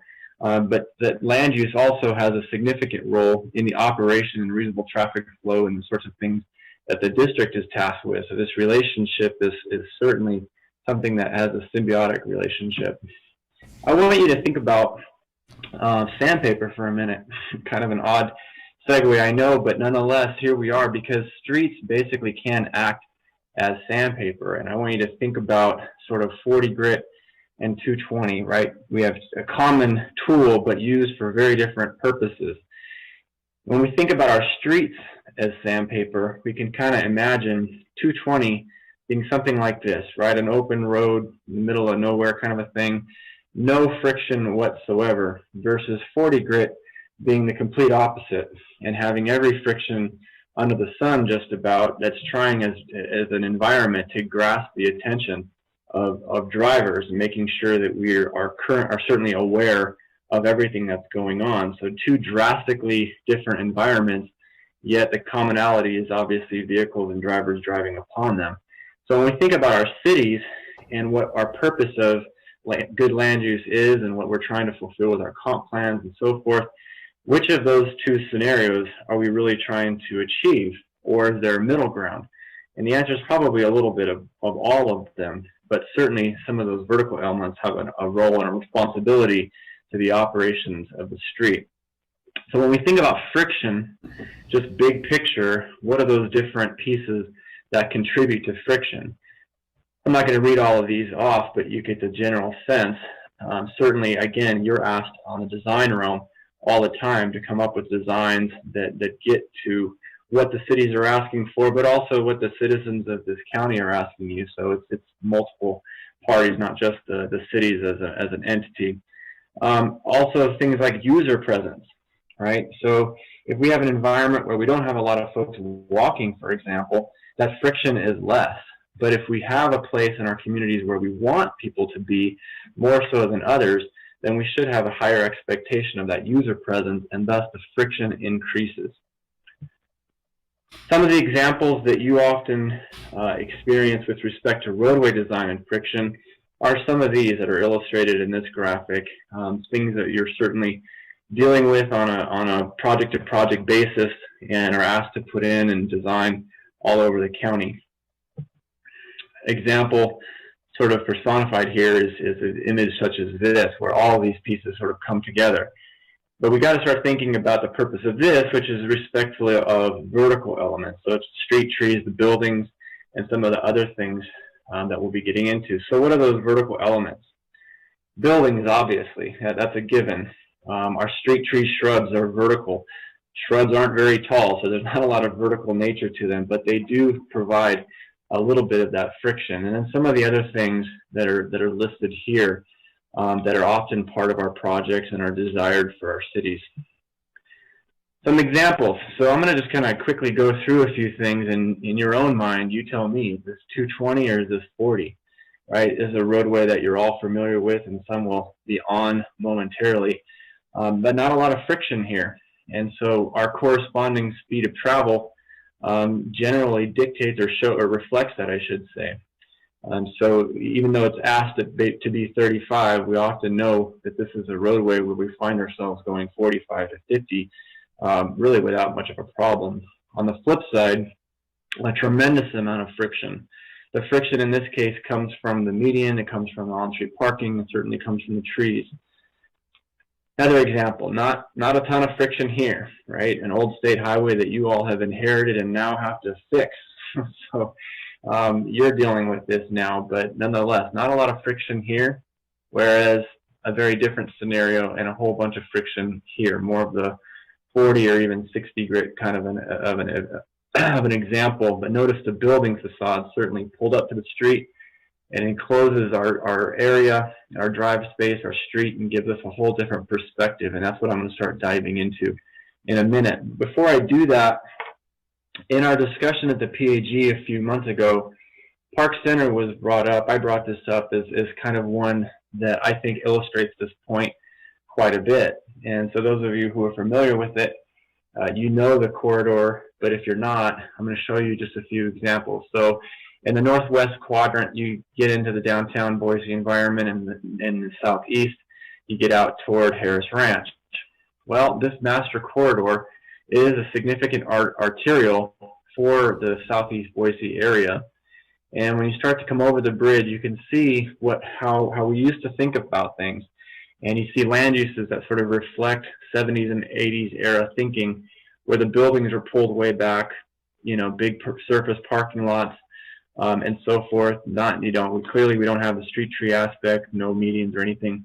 And the friction is low, so our speeds are correspondingly higher. As we go down the corridor, we see the shift in our planning and our land use, and you start to see, while our setbacks are not the same because we have residential that now backs up, those homes are actually elevated, and our fences and our trees that align those streets along with the median start to provide a much greater friction, and our speeds and our number of crashes and severity of crashes start to reflect that. As you get out towards the eastern end, some of that friction goes away, especially as you get on the other side of the East Park Center Bridge. And I can tell you, having been a resident out here for 15 years, this particular section is one where you definitely see and feel travel speeds increase quite a bit. But the good news, I think, is that on the far end, and this picture, unfortunately, is a couple years old, so there's actually even some changes since this. But when you get into Harris Ranch, we're starting to see modern thinking with regard to land use, and our setbacks are minimal and our speeds are reflective of that when we go out and we actually experience that corridor. And coupled with the fact that some of the designs that ACHD has put in and agreed upon with the roundabouts and stuff like that, our severity of crashes declines, and a lot of that is because of these vertical elements and the presence of such versus the opposite on the other end of the quadrant. So you can see as you sort of march through time to a degree how some of these things have changed. We know that vertical presence of things, vertical elements of things is important because I couldn't possibly show you an image anyway of road diet type things or right sizing or whatever term we want to use when every one of them, when we see the afters, show street trees and buildings. So clearly we know within the engineering and planning world that those two features in particular matter quite a bit when we're trying in this instance to try to get the roadway to operate in a way that maybe we feel is better suited for a current environment. The next several slides I'm going to show you are not mine. These are from ITE. If you know ITE, this is generally speaking the governing body of the transportation engineering world, and they themselves have come up with a number of guidelines and general policy statements and best practices that get at roadway design. And so what I'm trying to show and demonstrate here is that in their own guidance, they're talking about how we should be designing our roads, but we need to reverse engineer this a little bit, to borrow a term, in that what are the land use pieces and some of the other elements along corridors that, if they are in place, then could change the performance of the road and ultimately maybe even the design. So I'm just going to go through some of this presentation material that was made by certain traffic engineers that really get into this vertical element placement and discussion rather. So it kind of demonstrates some of these points. So when you see defining a context, what is the different contexts within our cities? Obviously we go from rural all the way to urban city centers, and you can see their language themselves, building placement, density, type of frontage, height. This is all on the land use side. So if those things are present, then it then kind of helps us to generate the types of roadway characteristics that we're searching for. So what are some of those individual features? Again, this is their word, this is their language, height, massing, shape, etc. And they all start to create this enclosure piece, which I'm going to start to hit on in a minute. If we want pedestrian-oriented types of land uses, and as a member of the PAG, I know that that's something that we strive for. As a member of Planning and Zoning Commission, this is something that I know we strive for, and I know that each one of the cities, at least in many parts of their communities, this is what they're striving for as well. So some of the things that are necessary to make that happen on the land use side get to this building orientation and setback, how the things are oriented to the street, and how they do generate pedestrian activity. All of these features are what generate that friction, and friction means that we slow down. And so if that's what our desires are, then these are some of those elements that we really need to have in place in order for the transportation network to have a corresponding response. Last thing on this is the specific building design.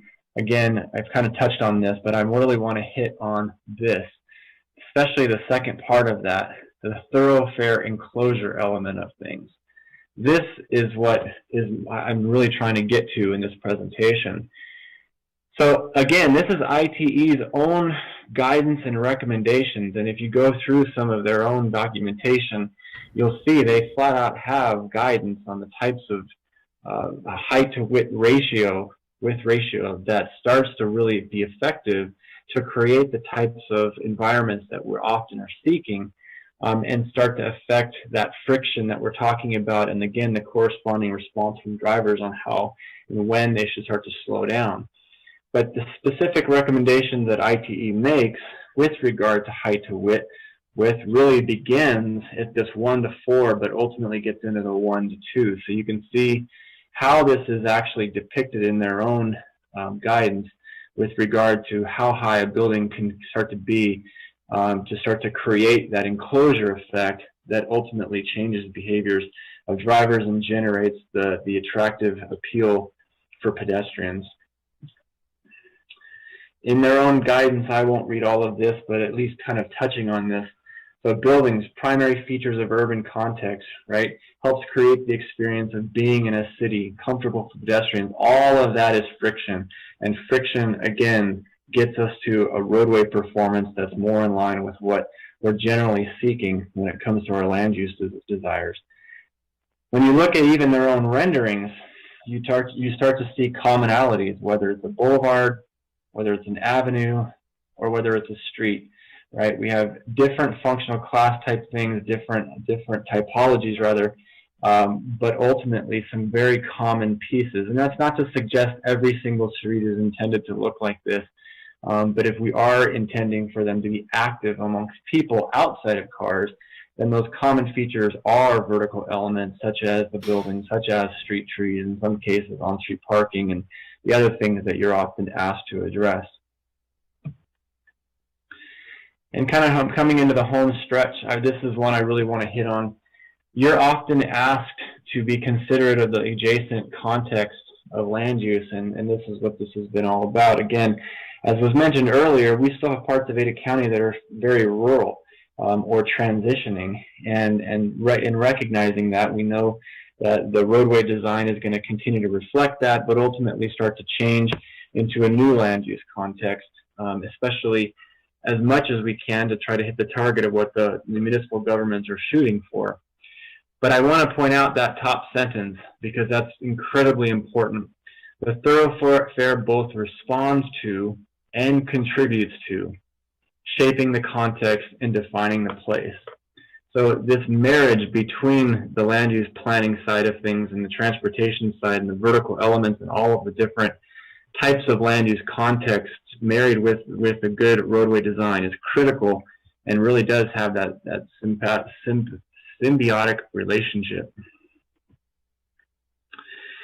So if you're asked to come up with various context sensitive type of solutions, which is a term that was used for quite a while, not necessarily as much, but still is relevant, then the question is, okay, so what are we doing on the land use side to make sure of that, right?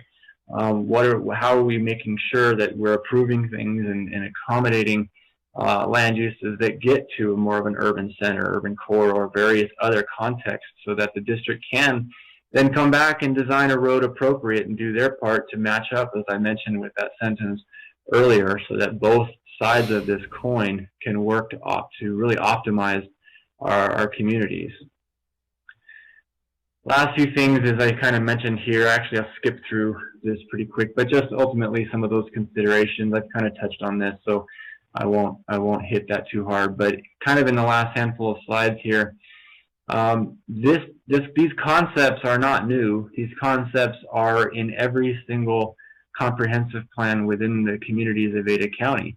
All of them demonstrate either through images such as this, like in the upper left where you see letter K, street presence of buildings, images of existing and desires types of structures, whether they be terrace buildings, and all this types of stuff is here, either whether it's in image form or it's written. And I'm not going to go through every one of these, but you get the general sense that each city has some degree of interest when it comes to installing and implementing rather vertical uses, in certain cases mixed uses, to achieve the types of land use form that is envisioned in their comprehensive plans. And it doesn't take long to start to see some of this. But what I also know is that it's not just the partners of ACHD, but it's also ACHD itself. And as I mentioned years ago, having worked with the district for about a year, I happened to be the PM of the TLIP and now Livable Streets Initiative. And so many good things are in those documents where the district is certainly attempting to try to come up with these designs that marry up with those vertical uses, the buildings near the roadways as much as possible, and achieve what I mentioned earlier with that sentence. So just some ideas, maybe not, up to you all, but potential next steps. what are some of those best practices and research, and what are we finding when it comes to some of those vertical presence and how they do optimize what our objectives are. Identifying those corridors of minimum setbacks, especially per zoning. So I know, as was mentioned earlier, some of those things are certainly codified with regard to future land uses and the desires that we have on how those are going to be performing, whether they're commercial or residential. But do we know what actual zoning is in place now and what those setbacks can be in terms of minimal? And can they be adjusted? Should they be adjusted so that if the desire is for a more compact, pedestrian-friendly, and ultimately slower corridor rather than maybe more of a quicker 220 grit type of a corridor, then how do we get ahead of that and not have to battle that later on? How do vertical elements affect pavement maintenance, right? How do street trees or building shade prolong the investments that you've made in terms of the asphalt and so forth? Maybe worth studying. And then last is also, what are the speed and crash severities and so forth with corridors that have a lot of friction versus not? Those are things that, if this is of subject of interest, that maybe the district takes another hard look at. But at the end of the day, it's really about optimizing our investments as public entities and agencies, stewards of good taxpayer money. But these vertical elements are a key piece in how a street functions, and the street then obviously on how the land use functions. So hopefully I hit some of the high notes, and if you have any questions, I'd be happy to answer them. Chris, I appreciate this. I appreciate your presentation. I understand it, and that's pretty good. I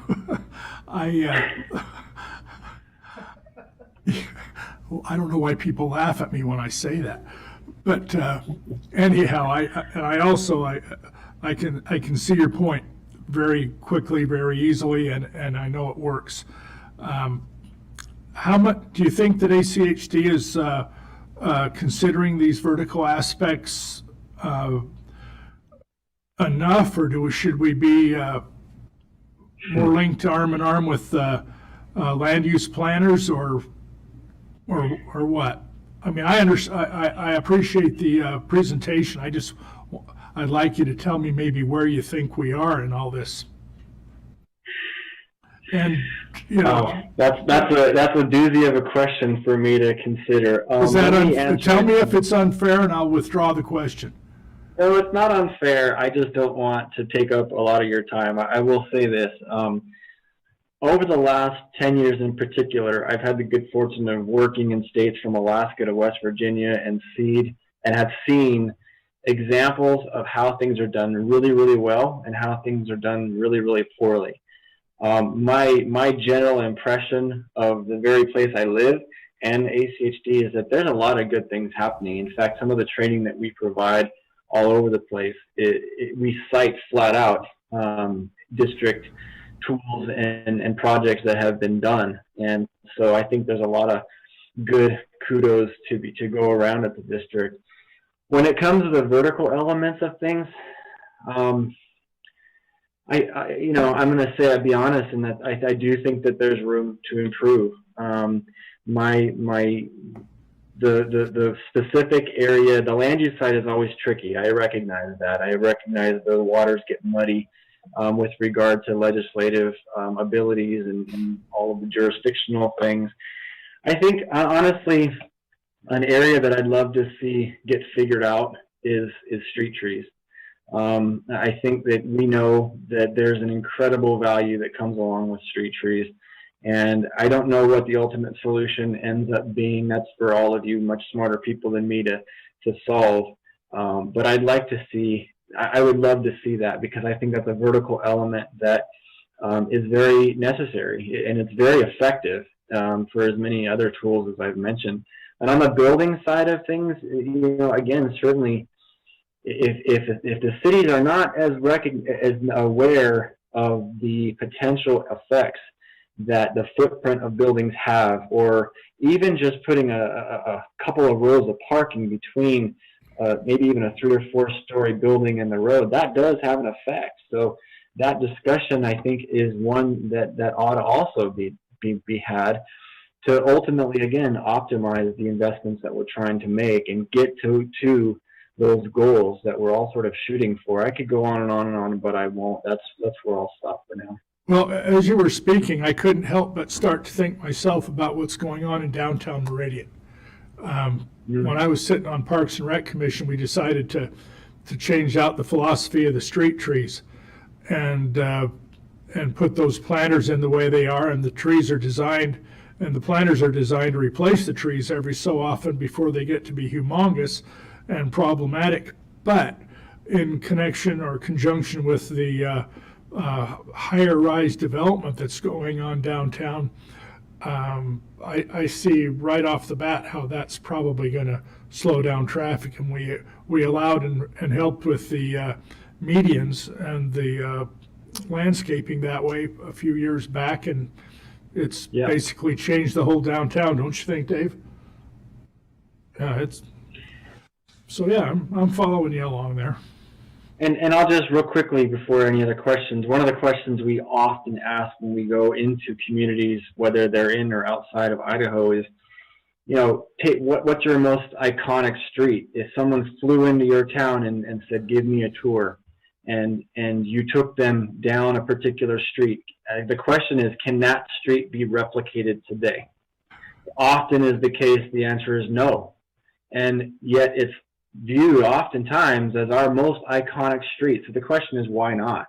Right? What are we missing? What's changed of why we can't do something that we view and value so much as a local culture? So that's another question worth asking. What do we want to emulate?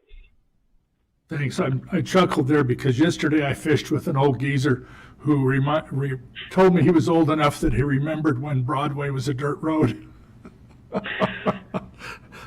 That was a while back. That was a while ago, yeah. So that was a pretty iconic street. Chris, unless one of our commissioners has some comments or questions, I just appreciate you being here today. Jim, Mary, anybody? Thanks, Chris, for coming in. Appreciate you taking the time to give us all this, and look forward to continuing the discussion. But thank you. My pleasure. Thank you. Mr. President. Yes. It's Alexis. Hi, everybody. Hi. I'm back. I told you I'd be back. Chris, thank you for your presentation.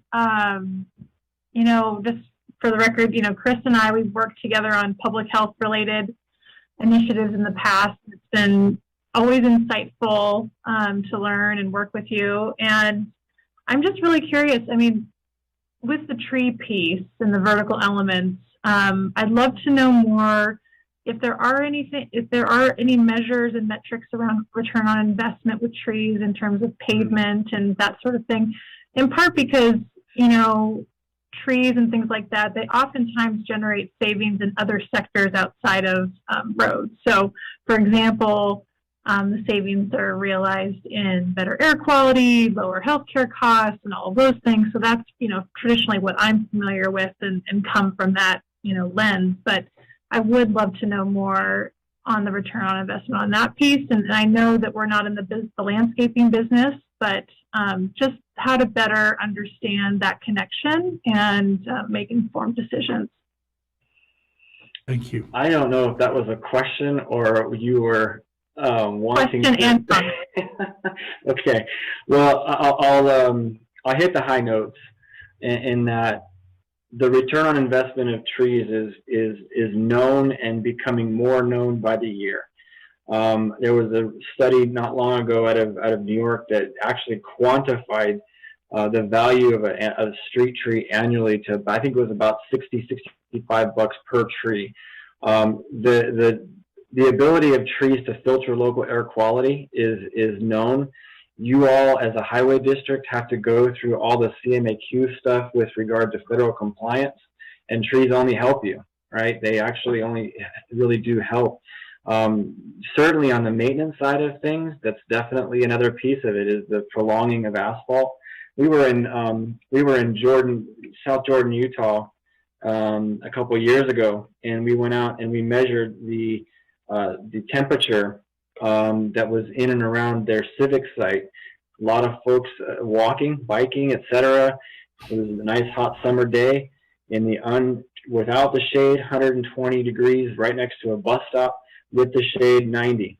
So, you know, just the ability to sit and wait in a comfortable and healthy place just by that, you know, presence of the street tree was known. And there's on and on and on, lots of good things that can come from it. And I know that, again, it's a bit of can be a little bit contentious, but ultimately for me personally, I know that it's a tool. If we look at it as a tool and a tool that does a lot of good things, how do we invest in that tool? How does that tool come into our toolkit, so to speak, and ultimately unleash it in better ways where it's appropriate? Water filtration, another one that you all are tasked with. Chris, if you have any particular reports on the return on investment in terms of maintenance of the pavement, if you could send that to me or the commission after this, that would be really helpful. Perfect. Thank you. Thank you. I see Jim turned off his mute, so I know he wants to say something. I just want to thank Chris tremendously. I've learned a lot from Chris over the last many years.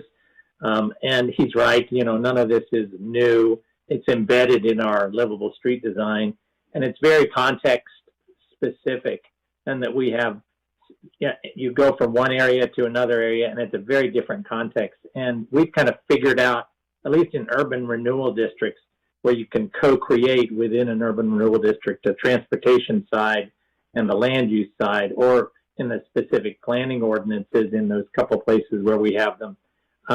So I'd just sort of like to sort of continue this process and invite our civic partner cities, the land use agencies, to really use this to think through how they can help us co-create street design, and we can help them co-create land use design so that we achieve those goals.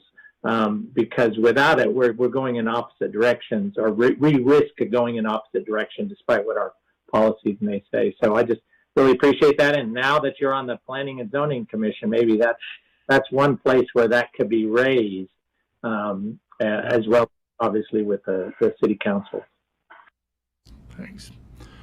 Okay, then looks like we're done with that particular work session. And again, Chris, thank you so much. Mr. President. And my pleasure. Director, thank you all. Have a good rest of your week. If I could, I'd like to first also thank Chris. I was really intrigued by his presentation or comments. He's a very, during a PAG meeting, he's a very valuable member of the PAG.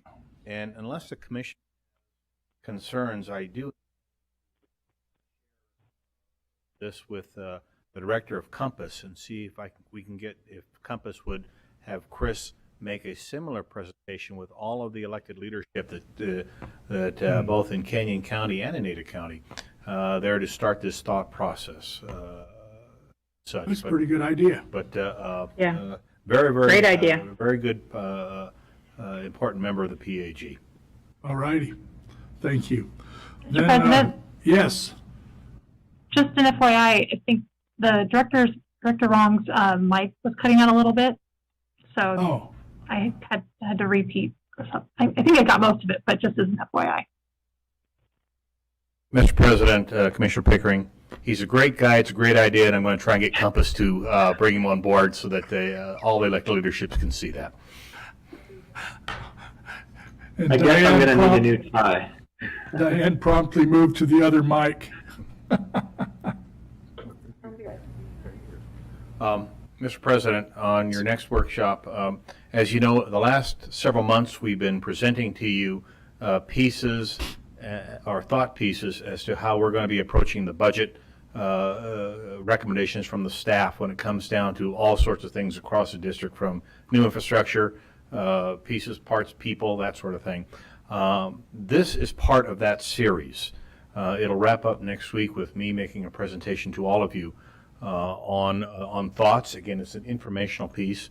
I've asked Diane Bevins to speak to you today about something that's very dear to all of us, and that's our capacity to continue to move projects forward. Diane?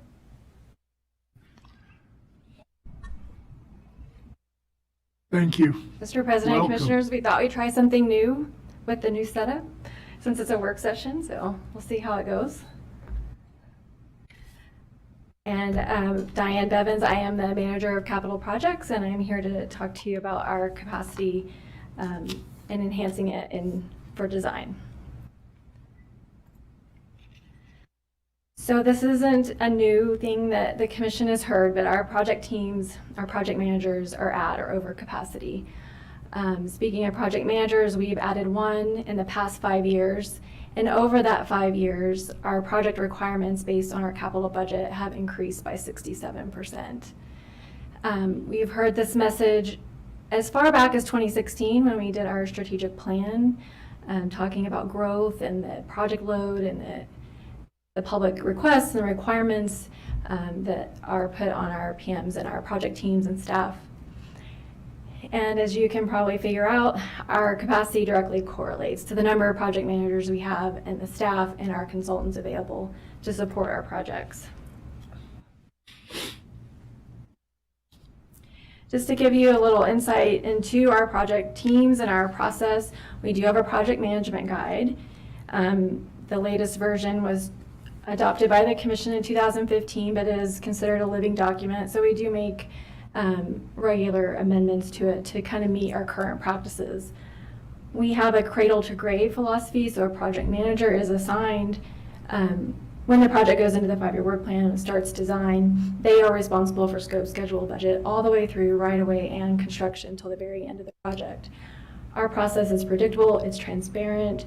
The project teams, the public, even, everyone knows what to expect. Our current capacity, we've been designing about 40 new projects per year. And so that means at any given time, we have 100 to 120 projects in process between design, right-of-way, and construction.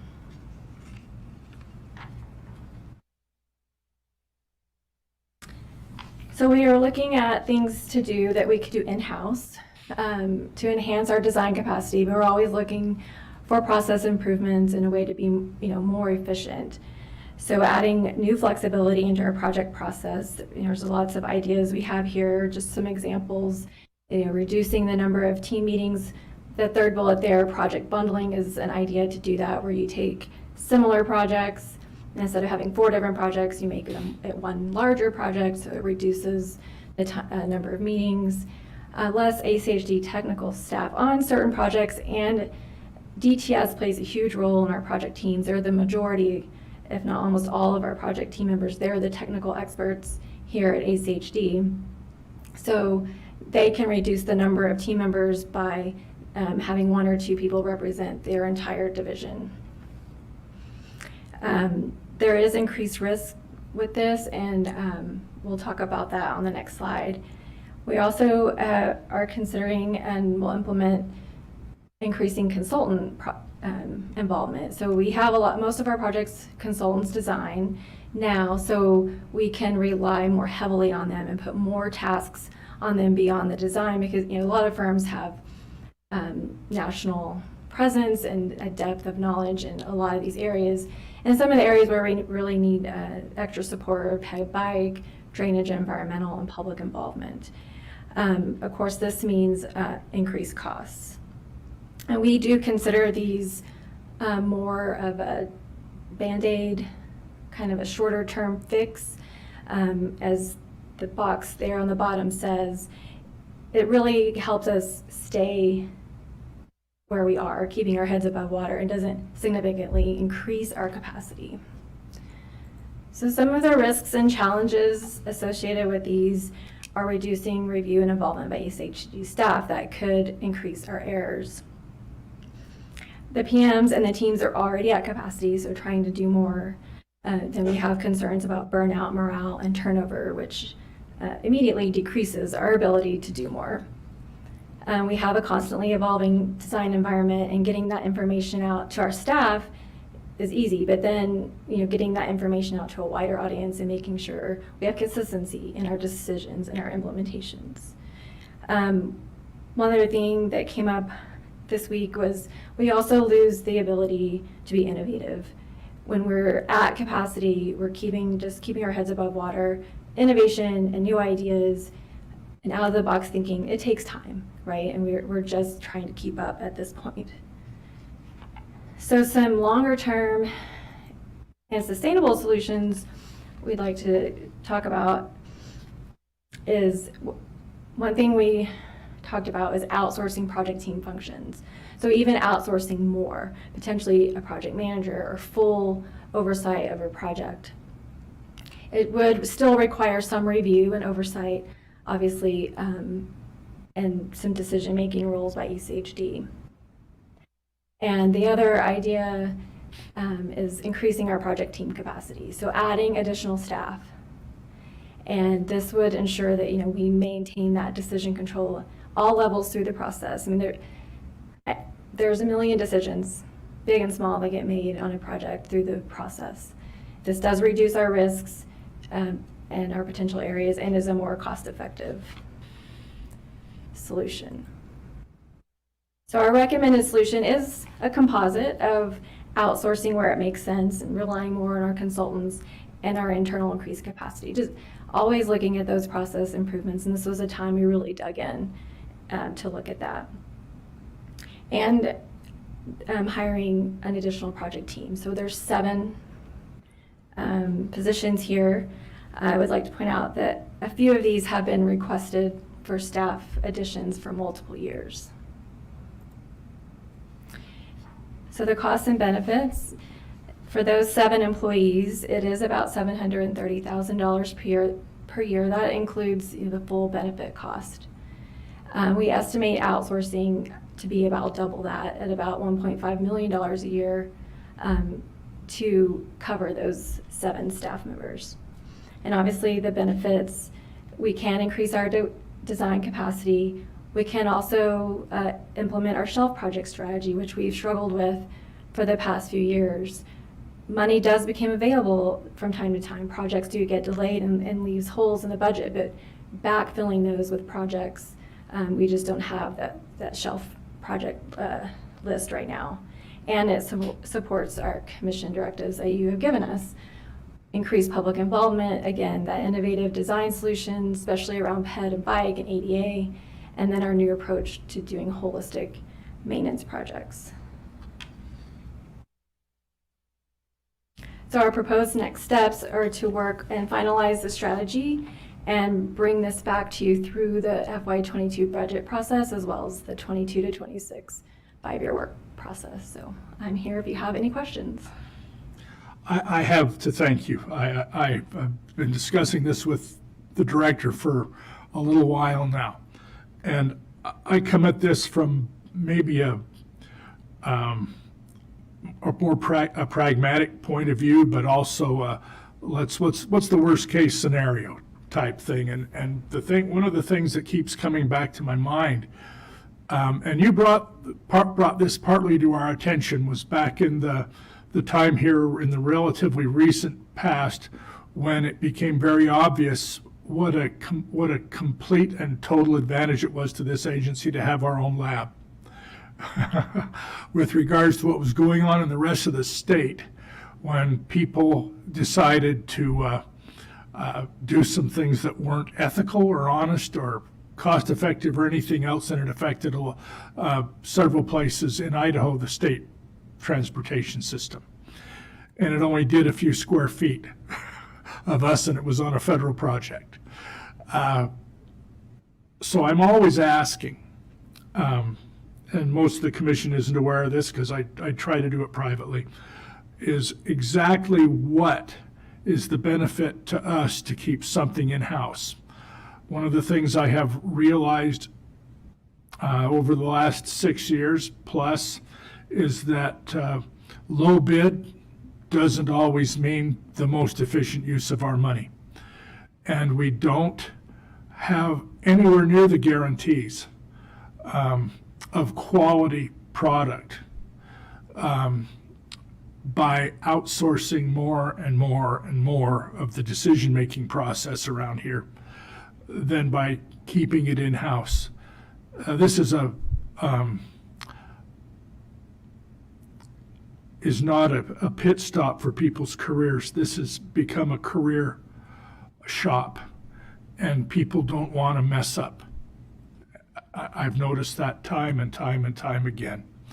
And I have a little fun at the expense of some of our project managers once in a while. And I'll use Joe Tate as an example. With the Deer Flat project, and we'd go out to the public information meetings, and people in CUNA would be kind of look at him like, "Who are you?" I said, "Hey, look, this guy's an Eagle Scout, and he's going to deal straight with you," and that's what happens. And I appreciate it. And I know that a lot of you think that's kind of funny. I do too, but that's just me. I've been described as having some kind of a folksy style, but that only comes from the confidence that I have in the work people do around here. So thank you for that. And I appreciate this presentation very much. And so with that, the rest of the commission, do you have some questions or comments or all of the above? I don't see any. Well, there goes. I see Alexis's mic going off. Yeah, thanks, Mr. President. Diane, it's really good to see you. Thank you for your presentation. I'm just really curious, again, I'm wondering with those 7 positions, and I'm sure you guys have all told me this before, but where exactly is there like any type of structure that you guys could send me, and like that decision-making power that some of those folks would have? I'm just curious about those elements. Yes, Commissioner Pickering, we can provide you that. Perfect. And I know that, I mean, we're growing so much. There's so many different nuances. And speaking from my day job, I totally understand. And I just really appreciate the well-researched proposal. And I want us to be able to do quality of work that's going to provide that return. And that means investing in our staff in ways that help them do that. So I just really appreciate the time that you took to bring this forward, and I'm looking forward to further discussion. Thank you. Okay, I'm looking for the next microphone to go off, and there goes Jim's. There you go. I just want to say thank you, Diane. You didn't mention it, but you do a tremendous amount of work, the project teams, with the land use agencies, and they're often part of your teams. And so that's something that, because we're separate, it's really important to integrate those. And I know that's sort of underlying assumed in the way that you're operating. So I just want to acknowledge that. And as we continue to improve, we understand that the context, even within the same city, is going to be different, because it might be a more of a neighborhood area or more of a mixed industrial area, whatever, and you have to work. You have no choice. You have to work with land use agencies as part of your team. The one thing I just like to point out is here we keep experiencing this tremendous amount of growth, and this is an area we can't even in some creative way capture the fees that we charge for growth. So this is one of those areas where we just have to acknowledge that when people say, does growth pay for itself? Well, this part of it doesn't. And that we just have to hope that the investment, the return on the investment in really good projects, which then draw private investment, helps to pay for it. Yes, thank you, Commissioner Hansen, for pointing out that on our core team, that we have the city as a core team member, and as an extended team member, a school district, VRT, other agencies are invited to the table for every meeting and every review and every decision. And Mr. President? Yes. And I just want to just echo Commissioner Hansen's thoughts, because I was ruminating, but I didn't know exactly how to explain just kind of that thought process of how can we make sure that we're understanding these different various costs of growth, and because I've heard along the campaign trail and other folks that they would pay more if, certain things and design elements were, there was more innovation or those types of things. And so wherever that's appropriate, and obviously I'm still learning to be able to capture those costs of, our growth, that would be great. But that's just a side note, and I just am grateful that Commissioner Hanson pointed that out. It's kind of interesting you would use the term "they would pay more," because without some fairly substantial change in the mindset of the public, which we're going to have to drive somehow, they're going to be able to pay a bunch less when the registration fee sunsets. I don't even want to be around if that happens.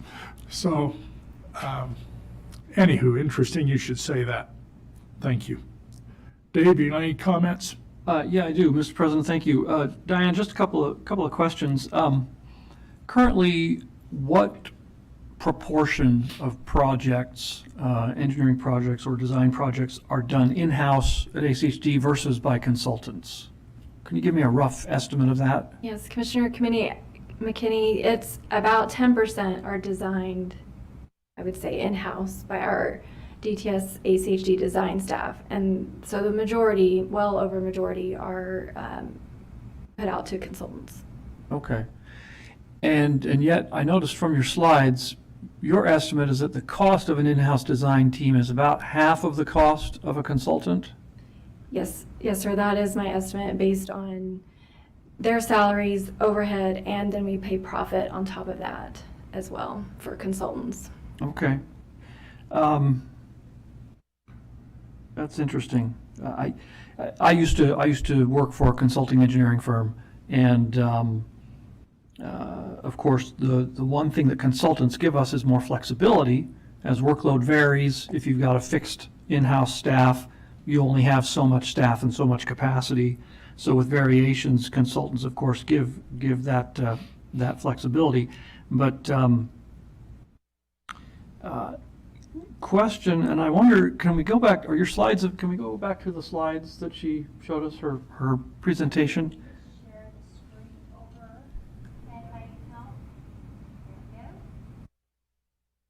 Because I was looking at the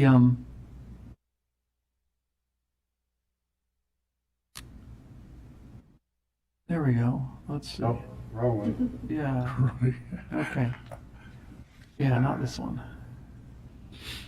And I guess my question has to do with in looking at kind of the team that you lined out for a project.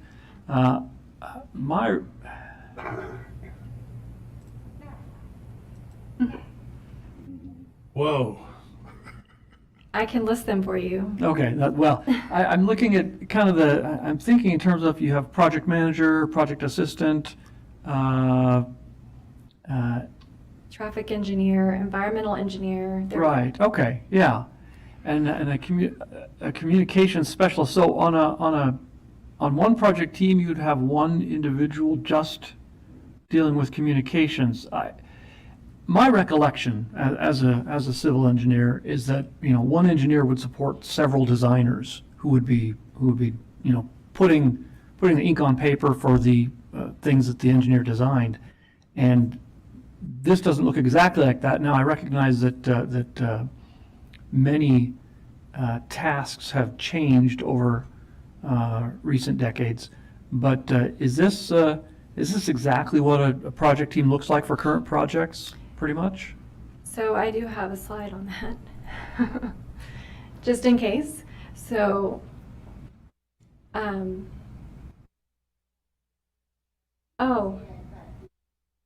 public. Well, here, just a second. So we have a core project team, which consists of the project manager as the lead, planning, traffic, design, construction, and our city partner. And our extended team, you can read there all of those positions. Okay. There. They will get added as basically core team members depending on the project type and the process that we're in. But these are all ACHD employees besides the city. This does not include the person designing the project or the consultant team designing the project. These are people at the table having the discussions, making decisions, giving direction on the design. And those are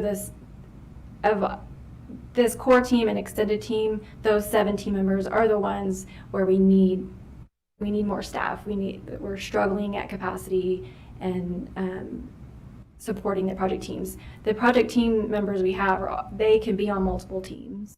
They're not. We have 8 project managers. We don't have 8 project teams. So the team members for planning and development and technical services support those multiple 8 teams. So that list of those 7 individuals for a new project team is simply the additional staff that would be required for us to put together an entire new project team. Is that what you're saying?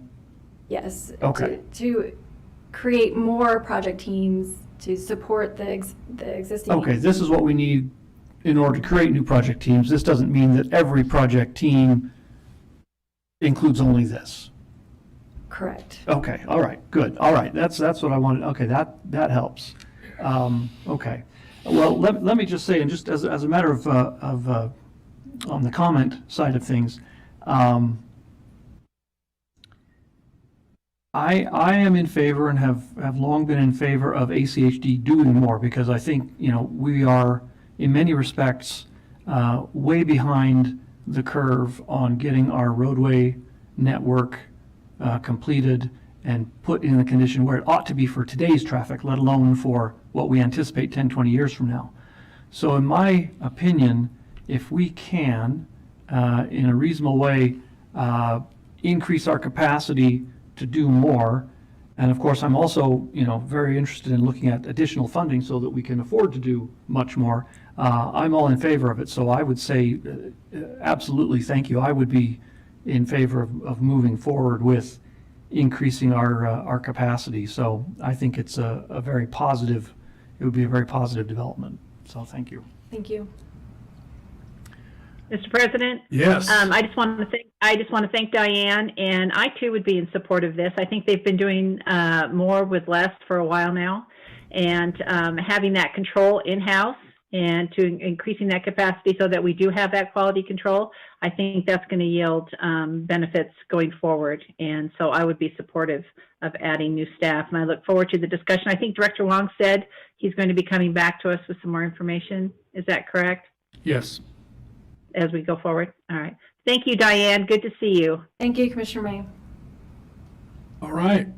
I don't see anybody else's microphones disappearing, so Diane, thank you so much. Thank you. And our final work session of the day is on pavement design and truck traffic, and Dale has been chomping at the bit over there in the corner. And Mr. President, Commissioners, as you recall, several weeks, a month or so ago, you received a presentation from the director of the Idaho Trucking Association. This is somewhat of a follow-up to that presentation, and such to get a little bit more in depth on from a factual engineering perspective to balance some of the things that will be in front of you. I really thank Commissioner Goldthorpe for bringing up the sunset on registration fees. We are planning to talk to you on that. That is in 2028, if I'm not mistaken, and the Commission will be bringing to you proposed legislation, voting, that sort of stuff here in the near future, because we have got to get that done well before 2028 to make sure everything goes the way it does. So Commissioner Goldthorpe, thank you. It is on the radar scope, and we are bringing that in the near future for your consideration as to what next steps you'd like to do and what that ballot issue might look like. well, and part of the reason that I have I'll call it fear and trepidation, although it doesn't scare me much, about that is because of the industry that we're going to discuss next and the influence they have over the legislature. Take it away, Dale. Good afternoon, Commissioners. For the record, my name is Dale Caparis. I am the Engineering Manager at the Highway District, and I'm here to talk a little bit about pavement design and truck traffic.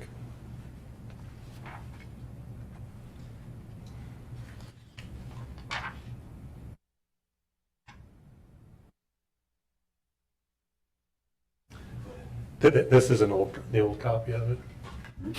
Can you get out of this? It's gonna.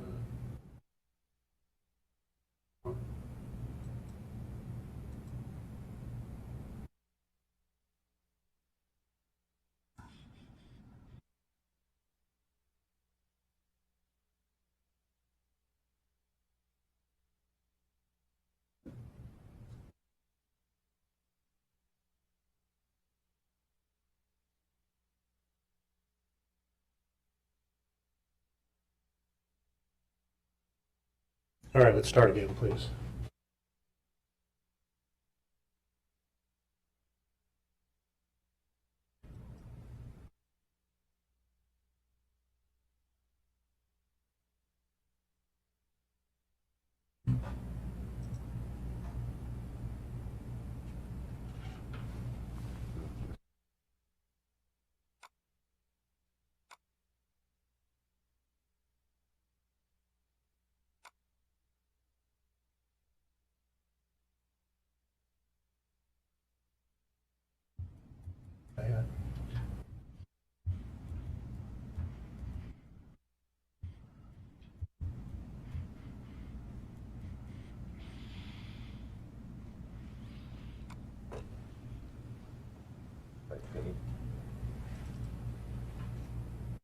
That's it.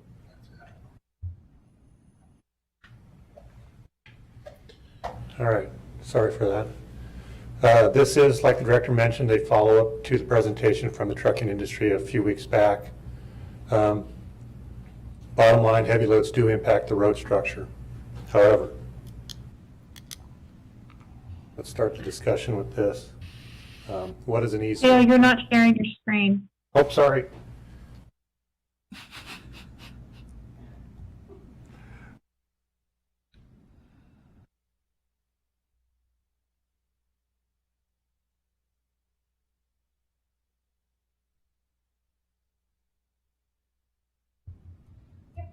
No, wrong one.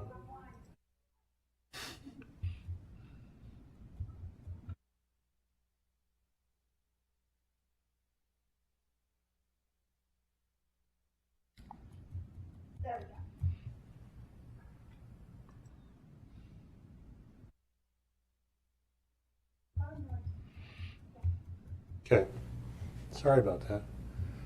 What is an easel? An easel is an acronym for an equivalent single axle load. It references or compares apples to apples. It equates everything to an 18,000 pound single axle with dual tires. Just as an example load, total weight is 80,000 pounds, 12,000 pounds on the front steer axle, and then each of the tandems have 34,000 pounds on them. This is just a comparison of different easels. As you can see, the car on the far left contributes next to nothing in terms of easels. 5-axle semi contributes more. Bus on the right, because it has only 2 axles, it's even more yet. Just as an FYI, typically 2 of the heaviest easel generators are fire trucks and garbage trucks.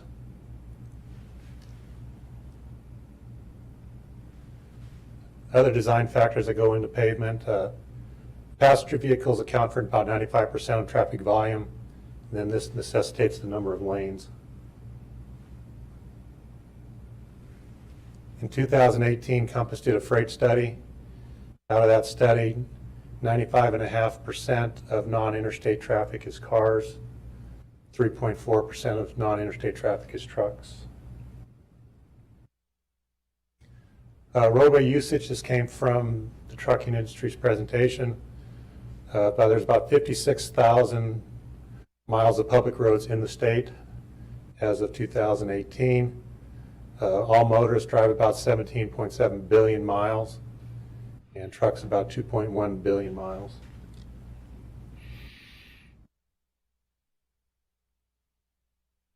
Overweight permits. The Highway District does not issue permits ourselves. ITD does that. We have an agreement with them. They have the infrastructure set up to do overweight permits.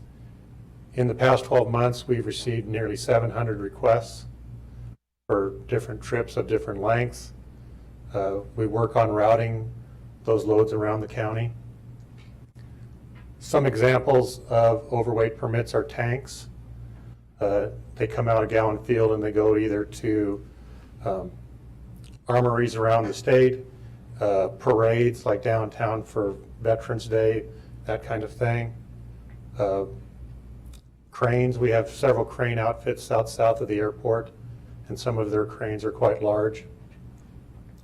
The rock saw is owned by a contractor, and if you lived out in Kuna for any length of time, you know about the basalt. And so the rock saw is used to saw through the basalt.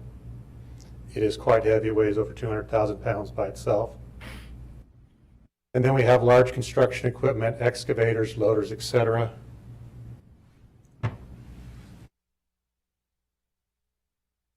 This is a picture of a super load. This is not in Ada County.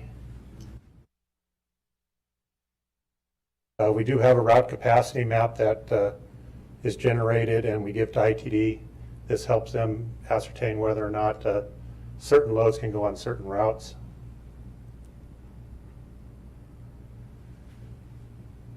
The overweight permit process involves an application through the state. The route is analyzed. Typically when we get an application, we'll look at the route, if there's any structures or bridges that we have to worry about, or other areas that we want to avoid. Sometimes ITD does not know about our construction activities, or we have traffic control set up, so we try to route them around those. As a result of doing that, there are times where we have special conditions. Some of those conditions are typically, or could be, time of day restrictions requiring the load to move late at night, early in the morning, kind of a thing when there's less traffic on the road. Sometimes we have them drive down the middle of the road instead of on the outside edge. Usually there's more road structure in the center of the road due to the slope of the road or cross section. In some occurrences, we've even had them steel plate a structure to help bridge the structure itself. Typically that's an inch or an inch and a half thick plate that we have them put down over the structure and then drive over that. And there are even occasions where we had them or specified a certain speed where they need to drive over the bridge so that they're going at a slow, constant speed instead of a fast speed.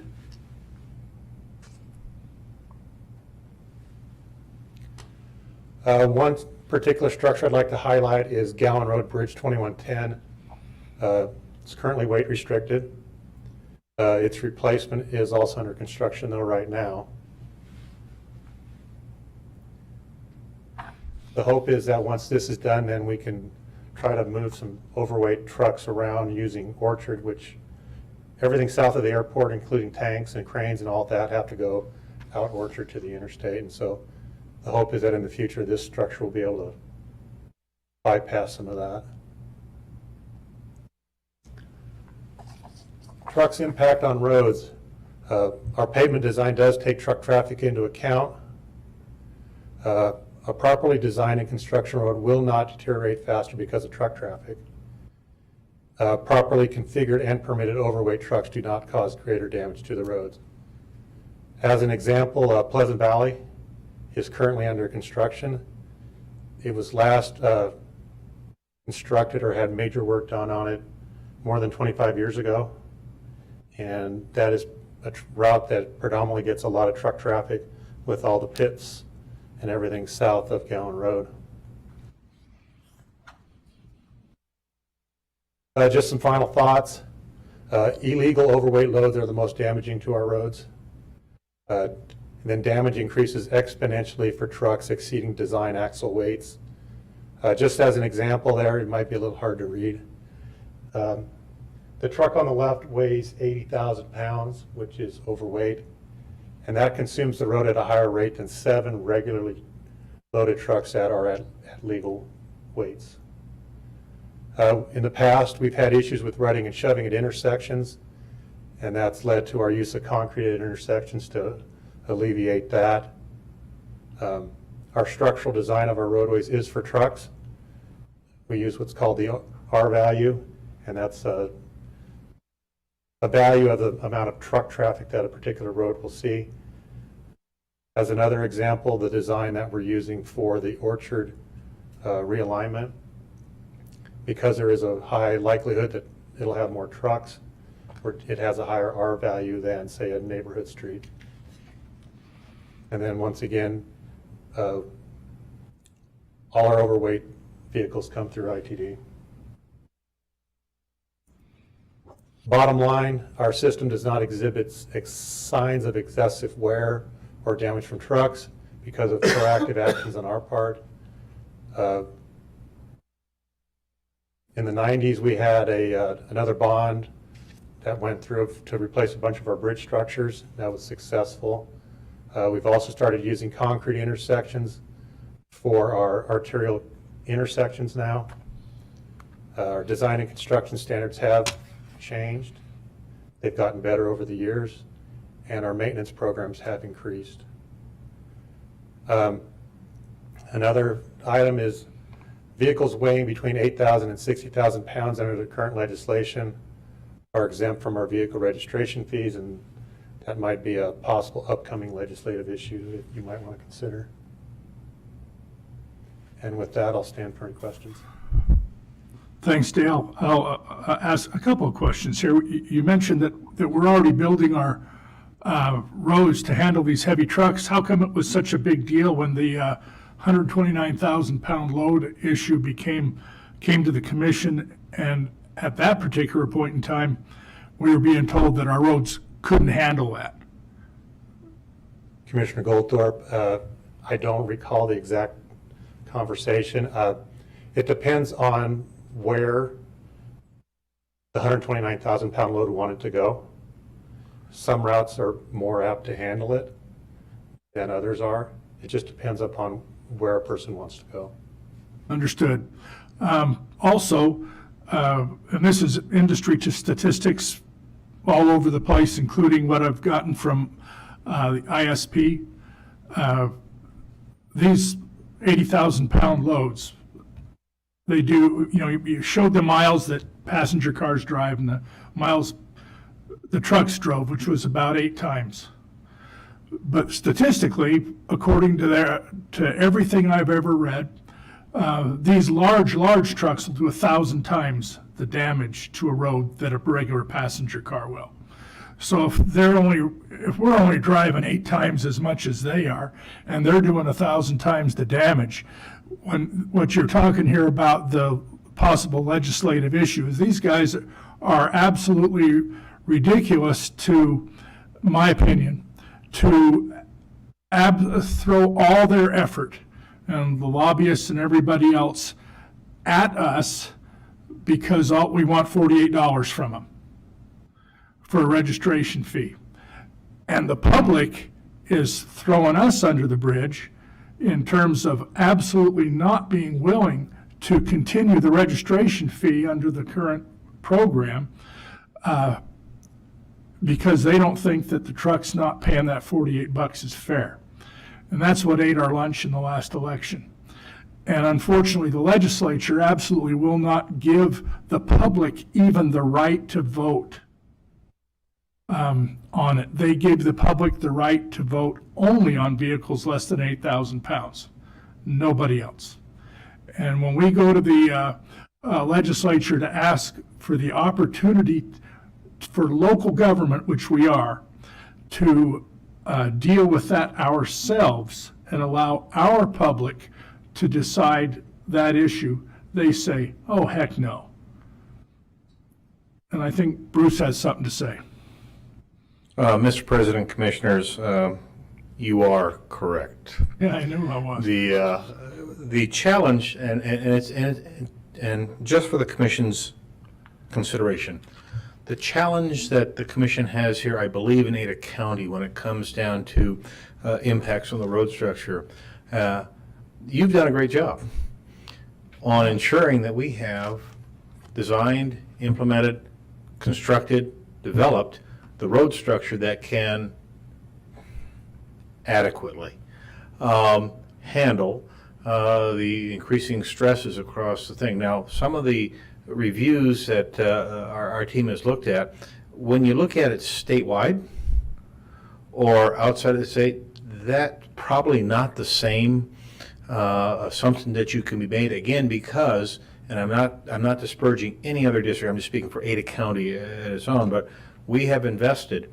in the new techniques, the new sciences. There's a new, I've asked our communications team to do an update on just our laboratory and some of the standards and some of the checking. And you made that reference here just a little bit earlier ago about asphalt and the consistency of asphalt that we discovered about a year and a half ago on this. Well, we have the advantages as a regional district, as a consolidation of a lot of things, thanks to the commission, that we get to do that on a very frequent basis. So your road structure, as you know, is tops in the state and some of the tops in all of the Northwest and across the country.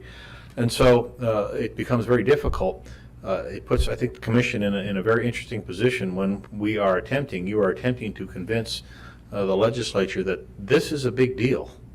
But at the same token, when we're sitting here in Ada County with great roads, and we do put the time and effort and we do put the money into those things because we're blessed with that special governance opportunity that the legislature and the voters gave us, it's tough to do this across the entire state.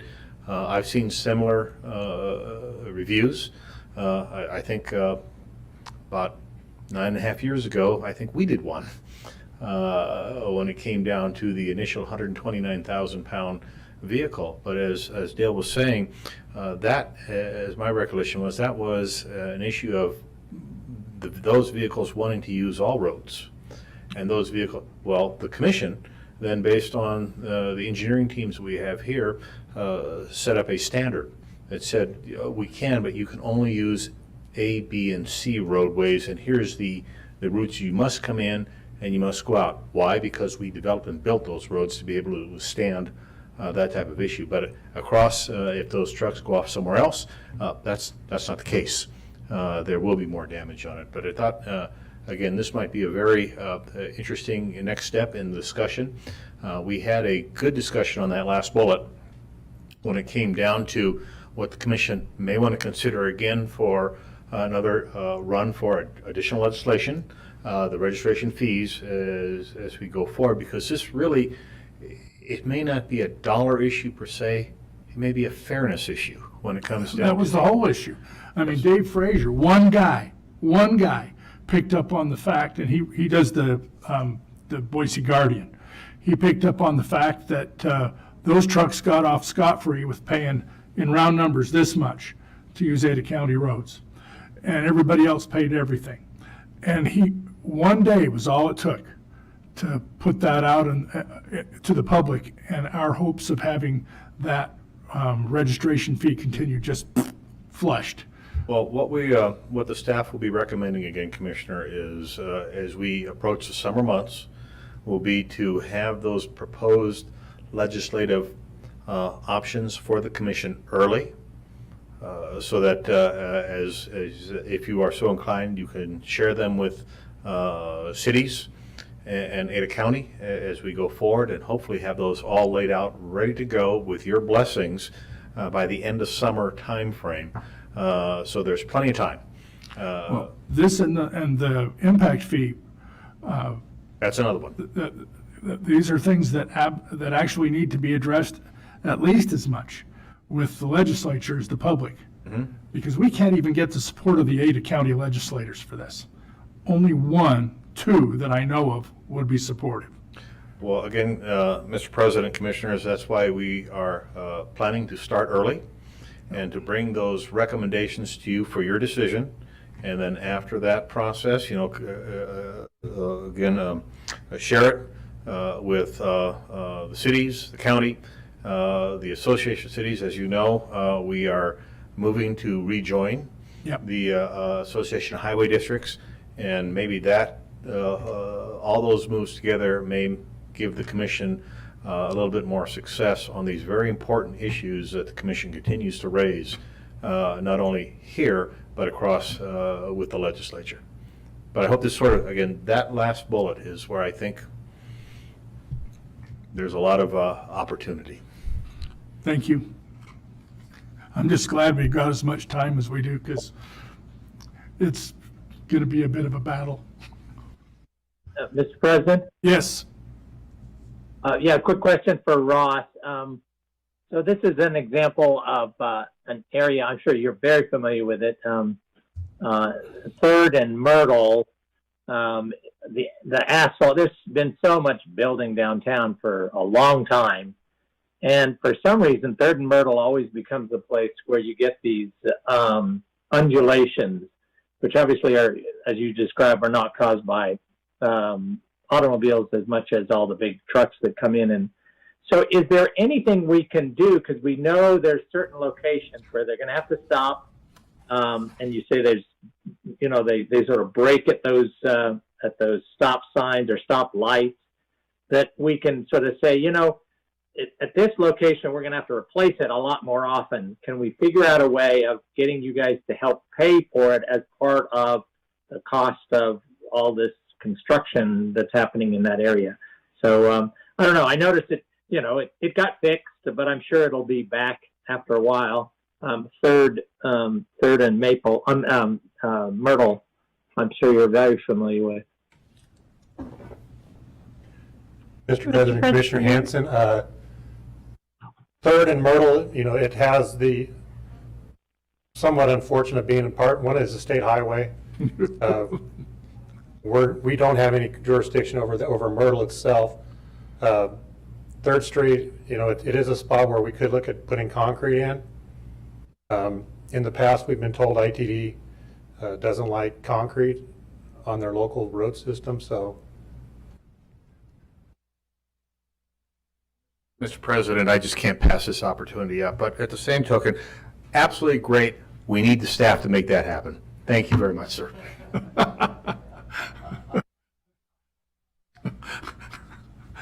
Oh, shoot. Mr. President? Yes. Dale, could you go back to that last slide? Oh, ask something easy. I know, right?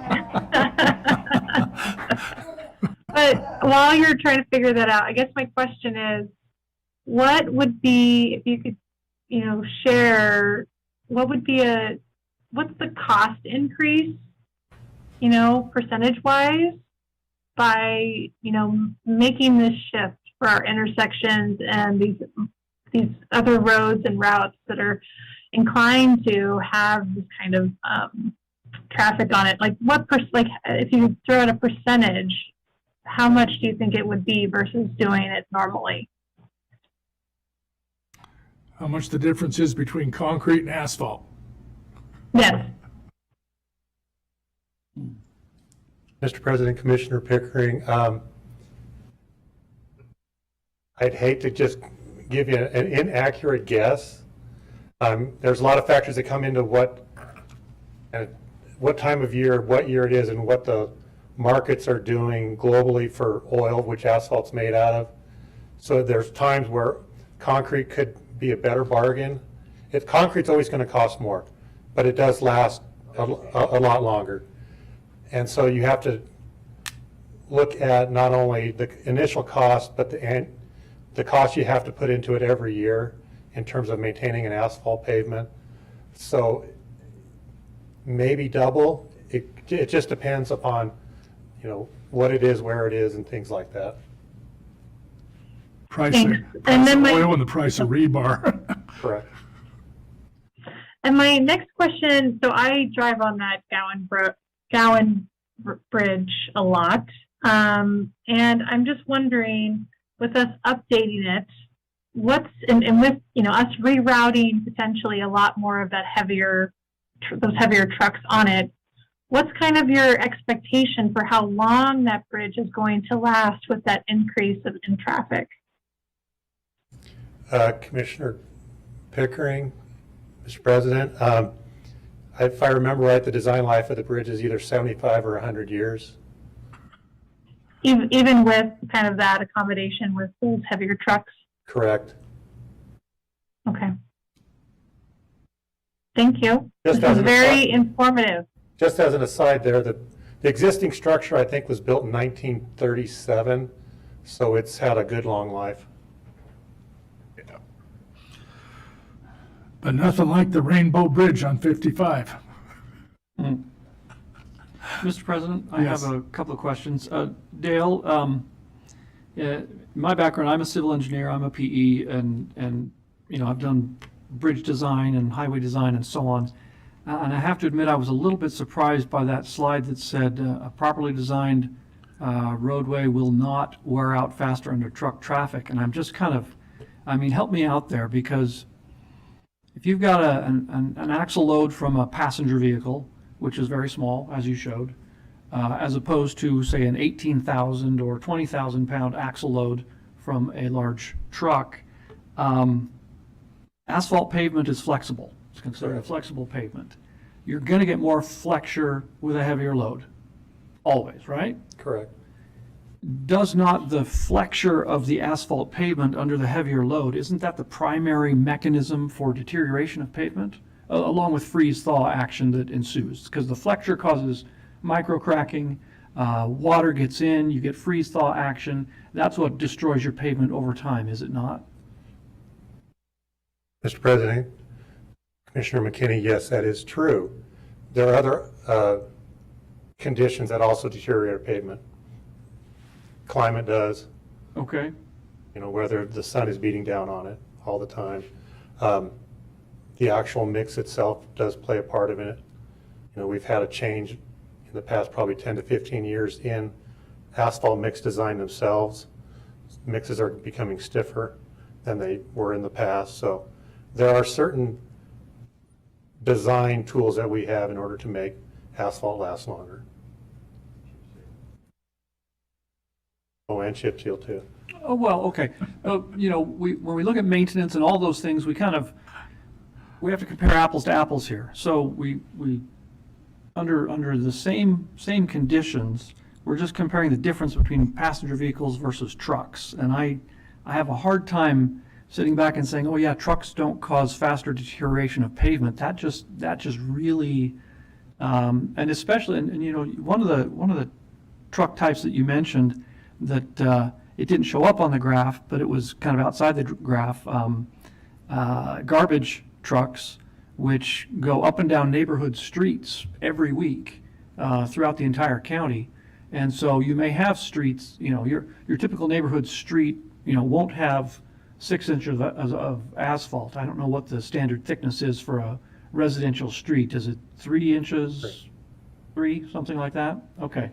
So, the simple fact of those trucks going up and down a neighborhood street on a regular basis, I can't imagine how that wouldn't accelerate the deterioration of it.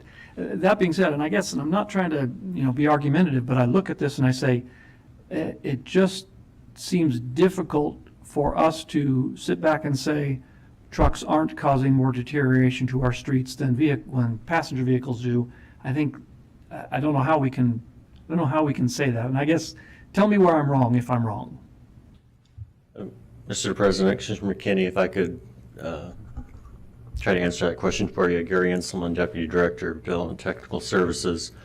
What we were saying is under the projected traffic conditions for the design life of the road, that the legal truck loads are not going to cause that road to deteriorate quicker than the design life of the road. If you're just talking a truck and a car side by side running along a track, you're absolutely right. The pavement under the truck is going to show a lot more wear than the pavement under the car. Absolutely correct. Okay, so what we're saying is our design approach says we expect this pavement to last 80 years, and the truck traffic isn't going to change that because of the way we've designed it. That's what we're saying. Correct. Okay, we're not saying that trucks don't put significantly more wear and tear on roads than passenger cars.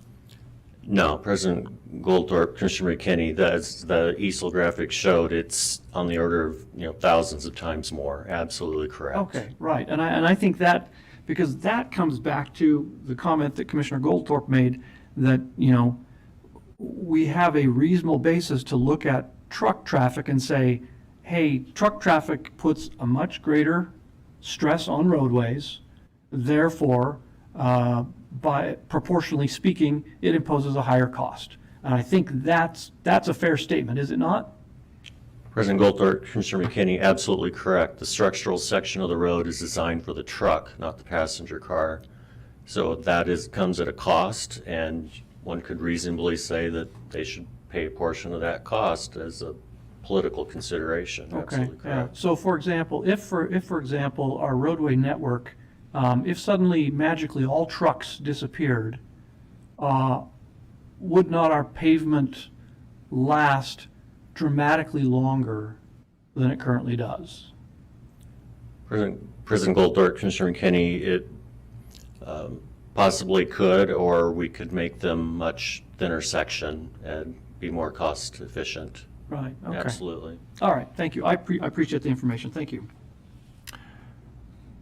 Thanks, Dale. Anybody else in the commission have some questions or comments? I'm looking for your microphone to disappear, Jim. Mary? Nope? Okay. Then I will assume they are as grateful for this presentation as I am. And I appreciate it. Thanks, Dale. Thank you. Okay, folks, that's it.